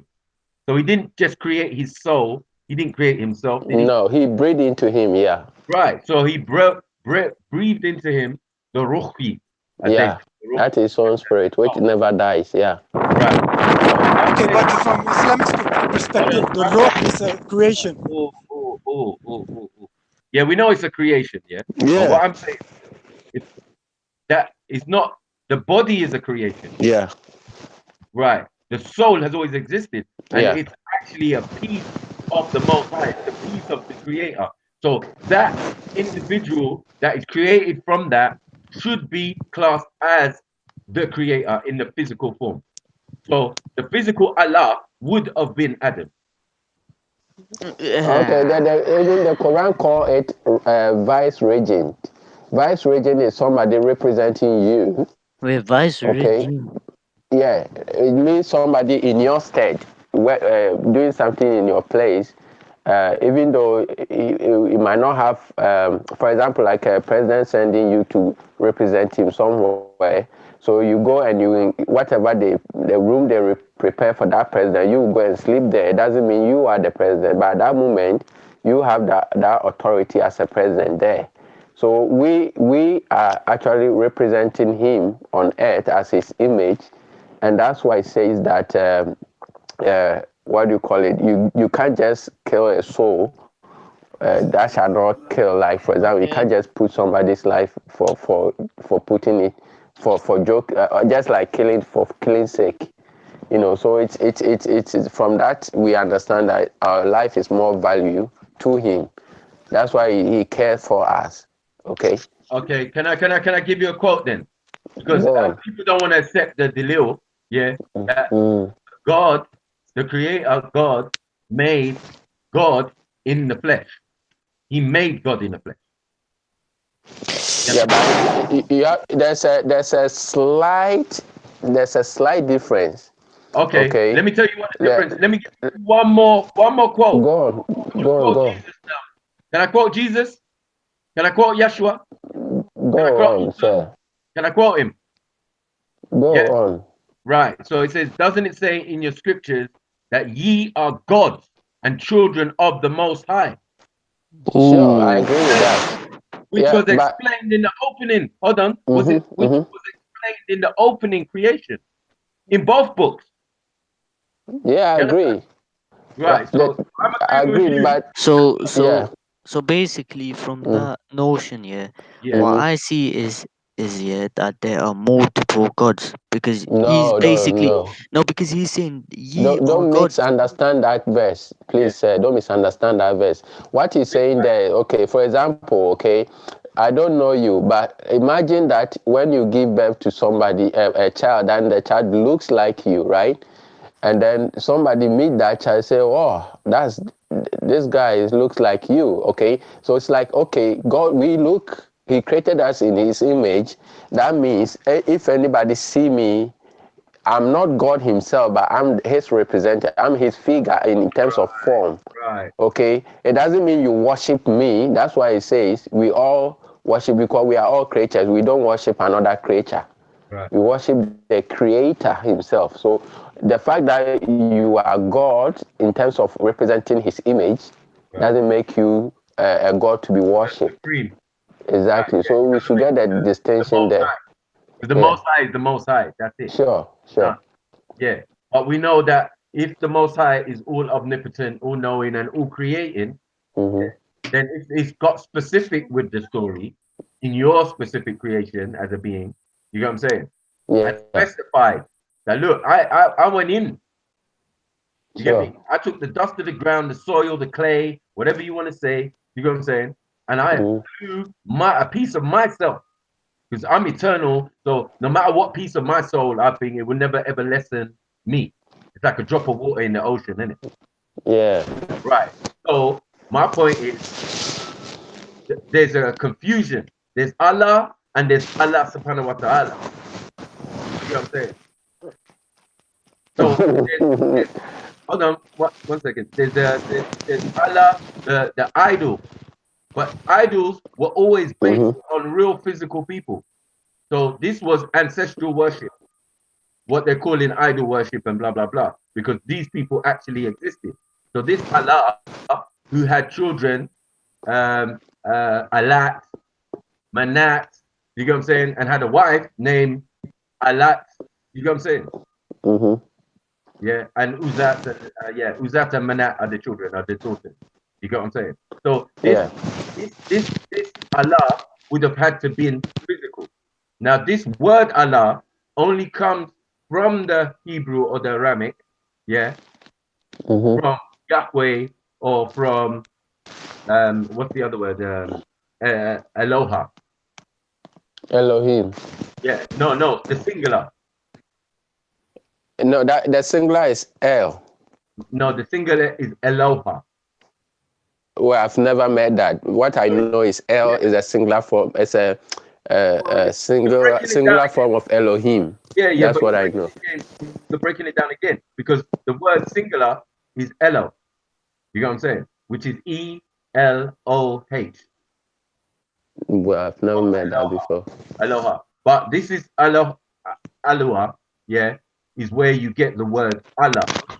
You understand? Yeah, but Allah is a compound word. Don't be, this is what I usually tell Muslims that it's a compound word. It's La plus Al. Okay, Al plus La, it becomes Allah. So La is God. Okay, La, L-A-H is God. Right. And they put Al, which becomes a definite article. So it is a compound word. So if you do that breakdown together, that's a very wrong and weird way of trying to create Allah from Hebrew word. What I'm doing is Let me just quickly give it. Hold on 1 second. Sorry, Kalam. What I'm doing is called linguistics, where you study the languages. You know what I'm saying? I understand, but I'm saying what you're doing is wrong. Wrong. That's what I'm saying. 1 second. You cannot say I'm doing it wrong when you don't do linguistics. You don't read these texts in the original form necessarily. I'm not assuming that, but I'm just saying that's what I do. You get what I'm saying? So when you're reading these texts in the Aramaic or in the Hebrew, you get what I'm saying? I'm just claiming that the languages are the same language, it's just different dialects. You know what I'm saying? They're not different languages, they're just different dialects of the same language. So if the singular to Elohim, and you know the yim is plural, which makes it plural, then the word Elo or Eloah, yeah, is the singular. And this is where they got the word, yeah, because everything they're translating is from the Torah. You understand? Yeah. Let me get in. Sorry, go on. Okay, so basically, I've just got off my communication with Netcha Neb. All right, everybody keep your mics muted, okay? So I've got some communication with Netcha Neb, and I think 11 p.m., right? Because I haven't got no confirmation from what's my good brother's name again? What's the good brother's name? What's the brother's name? Sorry, Anthropomorphism, that he'll be coming on tonight, right? I haven't got the confirmation. So we could get Netcha Neb, right, to replace Anka Kek. And they've been having this debate over what does the word kemet actually mean. So a few people have been saying to us, we want to have that show. Well, we're going to actually have Netcha Neb and quite possibly Saber Reggie to come on, great linguists, come on and present some groundbreaking evidence, groundbreaking research at 11 p.m. And of course, they're going to be going against, the linguist, the scribe himself, Asar Imhotep. So it's going to be powerful, mad powerful. All right. Let me quickly just do this as well, because I see a few people in the comment section is trying to get involved. So we've got the sister. Okay. I believe, I hope it's a sister. I can see it's a sister in the picture, but, sometimes we don't know. So it says here, Dua Dahir says, and can we just correct the people in the video? We need to correct them. So if you have the ability to correct certain people in the video, all you need to do is simply tag Titans TV, drop your correction, and I'll try my very best to read it out. Terra Incognito says, I hope we can have this same theme another time. Indeed. Remember, to get my attention, right, there's two ways of getting my attention. Is simply, doing what the brother's done here, tagging Titans TV, or what we've been seeing earlier on, where they've been dropping super chats, and that's a good way of getting my attention, right? I just want to just show some love to a few people, okay? There's a few people that have supported Titans TV, and it's just come to my attention whilst I was checking my phone. So if I can just pull this up, give me 1 second, right? So of course, over here, if you want to support us via donating, there's the Patreon, and then of course there is the GoFundMe. But something has just come in to alert me to the fact that somebody has donated to us, right? So over here, shouts out to Ali Hassoun, who's actually supported us and has donated to us. So salute to you for hitting us up on the GoFundMe, on the Titans TV Global Project GoFundMe. All right. I know a lot of you guys have been saying, yeah, when are we going to get you back on to Sarnetta TV? When are you going to sit on the couch? You already know, man. We've already been out into the USA. We've already hit up New York. All right. We've already stand next to the God himself, Sarnetta, who's kind of inspired a lot of us, inspired Titans TV, inspired a lot of great works, a lot of things that you're seeing popping out as of late, has to be accredited to this individual who kind of allowed consciousness to be popular and be made popular across the world. So shout out to Sarnetta. I know a lot of people have, different things to say about him, but you've got to put it out there. He has literally been a trendsetter, in creating great platforms, House of Consciousness, where people could come out and actually have these types of conversations. Yeah, so salute to Sarnetta, baby. Salute to Sarnetta. And if you haven't seen me on there, you should go and check out, type in Titans TV, Brother Polite, Titans TV, Tazariak, Titans TV, I can't remember, what was the debate again? It's a Jewish versus Kemet debate. Very awesome stuff out in America that we did. Also, show some love to Patreons. We have about 8 people that is actually, a Patreon member. So if you want to become a Patreon member, you can click it there and so forth. So salute to all of you guys. But really and truly, I wanted to just give that shout out to Ali Hassoun, all right, that has donated saw it pop up on my phone, so I just wanted to shout him out for doing that. Callum, I was told you've written a book. Yeah. How can we get our hands on it, please, sir? Jeez, do you know what it is? Yeah, and that's a very good thing because I know a few people have been asking me for it, right? And I'm like, okay, I could do it. I could give you guys it, yeah, but it's like, you know, when you have, how can I put it, matured, or your level of knowledge has actually expanded, right? So it was written in the earlier days. Yeah, and I feel like you've since grown in knowledge, and you feel like maybe you wouldn't be doing yourself entirely as much justice as you could. Yeah. By releasing said book. Exactly, because it's like outdated now. It's outdated. Like you'll be okay. Like there will, like for right now, there will be like 10 extra added sources to the mix of everything. It will be much more clear and clarified. Back then, it was written and it was a really good book. But now, yeah. So what are you saying? Are you slyly saying that another book is in the pipeline? Hopefully. I would love to, right? But I just need to, you know what I need to do first of all? What I need to do first of all is just up my money game, go away on holiday, you know, take a little time out, live in Egypt for a couple of months, or live in the Caribbean, or live in like West Africa for a few months, and I could write up something nice for you guys. Right now, in the hustle and bustle of life, I can't. I want to, but I can't release anything just yet. All right. We've got the brother is it the believer? Let me see. Yeah, so this brother over here, all right. Let me get you in because it seems though that you wanted to jump in from beforehand. You messaged me. Let's get you in. Nope, you're not jumping in. Right, just says, did Warren create the Quran by translating Christian text? You see, that's a very good question, right? Very good question. I'm going to put it as that. That's a good question. I'm not going to answer it, but it's a very good question. Yeah, that is very true because there are so many words in the Quran that is not Arabic originated. For example, even the name Isa is from Greek. Okay. That's a fact. Yeah. So there are so many words that our Greek ended up in the from the word Isu. Yeah. You get me? Or yeah. So yeah, that is a good question. I've asked that myself, but I know the answer to it. So yeah, I'm just gonna leave Wonderful. I'm going to ask you a question. Yeah.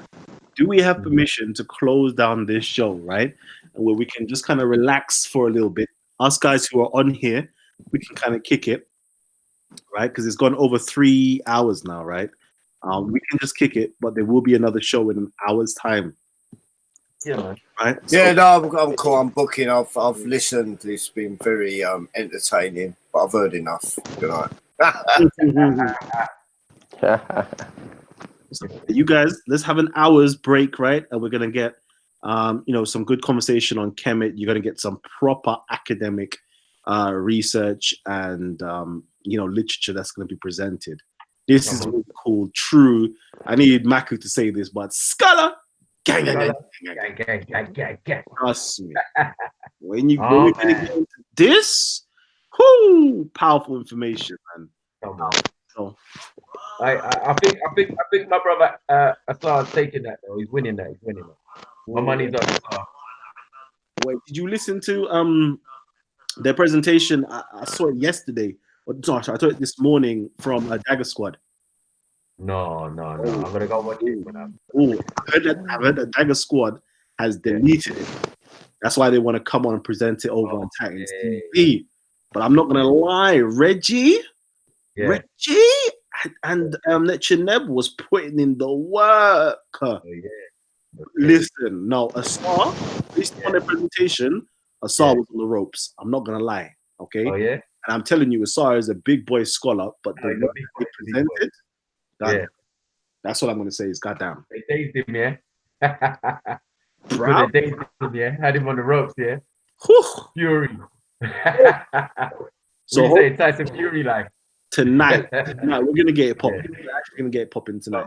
So, family, yeah, can I get you guys to please, yeah, if you haven't already subscribed, hit the subscribe button. And once you hit the subscribe button, make sure you hit the bell notification, right?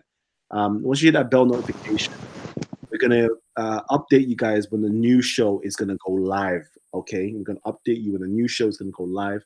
And trust me, it's a show not to be missed. Powerful information, especially if you want to learn about Kemet, right? Or you're already part of the Kemetic community, you're part of the Kemetic culture. This one is one not to be missed. This is how true academics get it in. So if you want to see how academics get it in,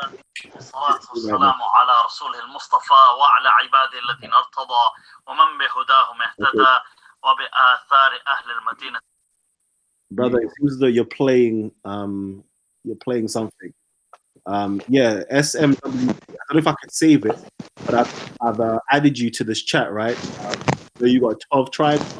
It's like it pops up something like 12 tribes. So I've added you to this particular chat already. The brother, the believer, I think it is. Did you want to say anything? Because it seems like he was playing, somebody who's just starting a khutbah or something. No, you don't want to say anything. Right. You got? Can I ask you? You're gonna close the YouTube channel? I mean, like you're gonna close that one, or you close both? I'm closing this show right now. Oh, yeah. But there is going to be a new show later on. But this particular hangout, it's going to continue off air, basically. Okay. Yeah. Fine. That's fine then. All right. So let me close it down right now. In this video, I'm going to be calling out Kalam, who's attempting to educate Muhammad Hijab in classical Arabic. All right. So that's Baba Farid. That's Baba Farid. So if you can't, this is Baba Farid that you're playing right now, and I guess you don't have anything to say. You can only play somebody else's words, right? And you already seen how we dealt with he so-called trying to correct me on classical Arabic, where it was me correcting him on classical Arabic. I think we've all seen that, right? Oh, man. No matter if you're a big speaker or not, I'm going to give you the work, yeah? Because there is a difference between speaking a language and being able to be a linguist, yeah? As the brother Maku dropped as keyword, linguist. Right? Yeah. We're able to speak English, right? Every single one of us is able to speak English. But I guarantee you, if a grammarian came into the room, yeah, we all have to be silent and just humble themselves to the grammarian, right? And we've studied under the greats such as Asa Imhotep, yeah, with Necha Nebs. We've studied like all these great individuals, and we've learned the art and science of linguists, of how can I put it? Chronological. What's it called now? Comparative linguistic analysis and all that great stuff, right? You can't touch us, baby. Trust me. There ain't no way. If you don't matter if you're a native Arabic speaker or not, you can't touch me, baby. Come on. I want you to know. Let me know who's ever corrected Kalam the Great. I'm gonna speak like Isa now. Isa's gonna correct me soon, right? I'm gonna eat humble pie. Who's ever given Kalam that work? No one. The only Isa, the great intellectual back Shia, the Sunni refuter, the Sunni annihilator, whatever you want. The only person that can do that, yeah, is Isa, the great black intellect. That's what I'm gonna say. That's the only. I'm not sure, Callum. You haven't gone one-on-one with Ultra Funky yet, so. Oh shit! Ultra Funky. I'm not gonna lie. Ultra Funky is another individual. He just right. He's my brother, but he's one of my victims too. On the atheist, he played atheist last time. I swear, I'm just lucky. I got these individuals here on the panel, and they're on my side right now, bro. If the tides were ever to turn, oh shit. That's what I'm gonna say. It is. Let me just humble myself in front of the gods right now. Let me humble myself. Yeah? I'm the same with you. I don't want to get refuted by Kalam, and brought the Delil 2-hour video with extra, and then the medicine man added on top, and then rich kid, and that's too much. I don't want that. Hey, this is the family. This is the family right here. Just gotta love it. Yeah, gotta love it. This is the family. Trust me. One family, one love. And family, we're gonna close on this show, but rest assured, we're gonna have another show coming up later on, man. Always love, always laughs, yeah. And again, one family, man. One family. Peace.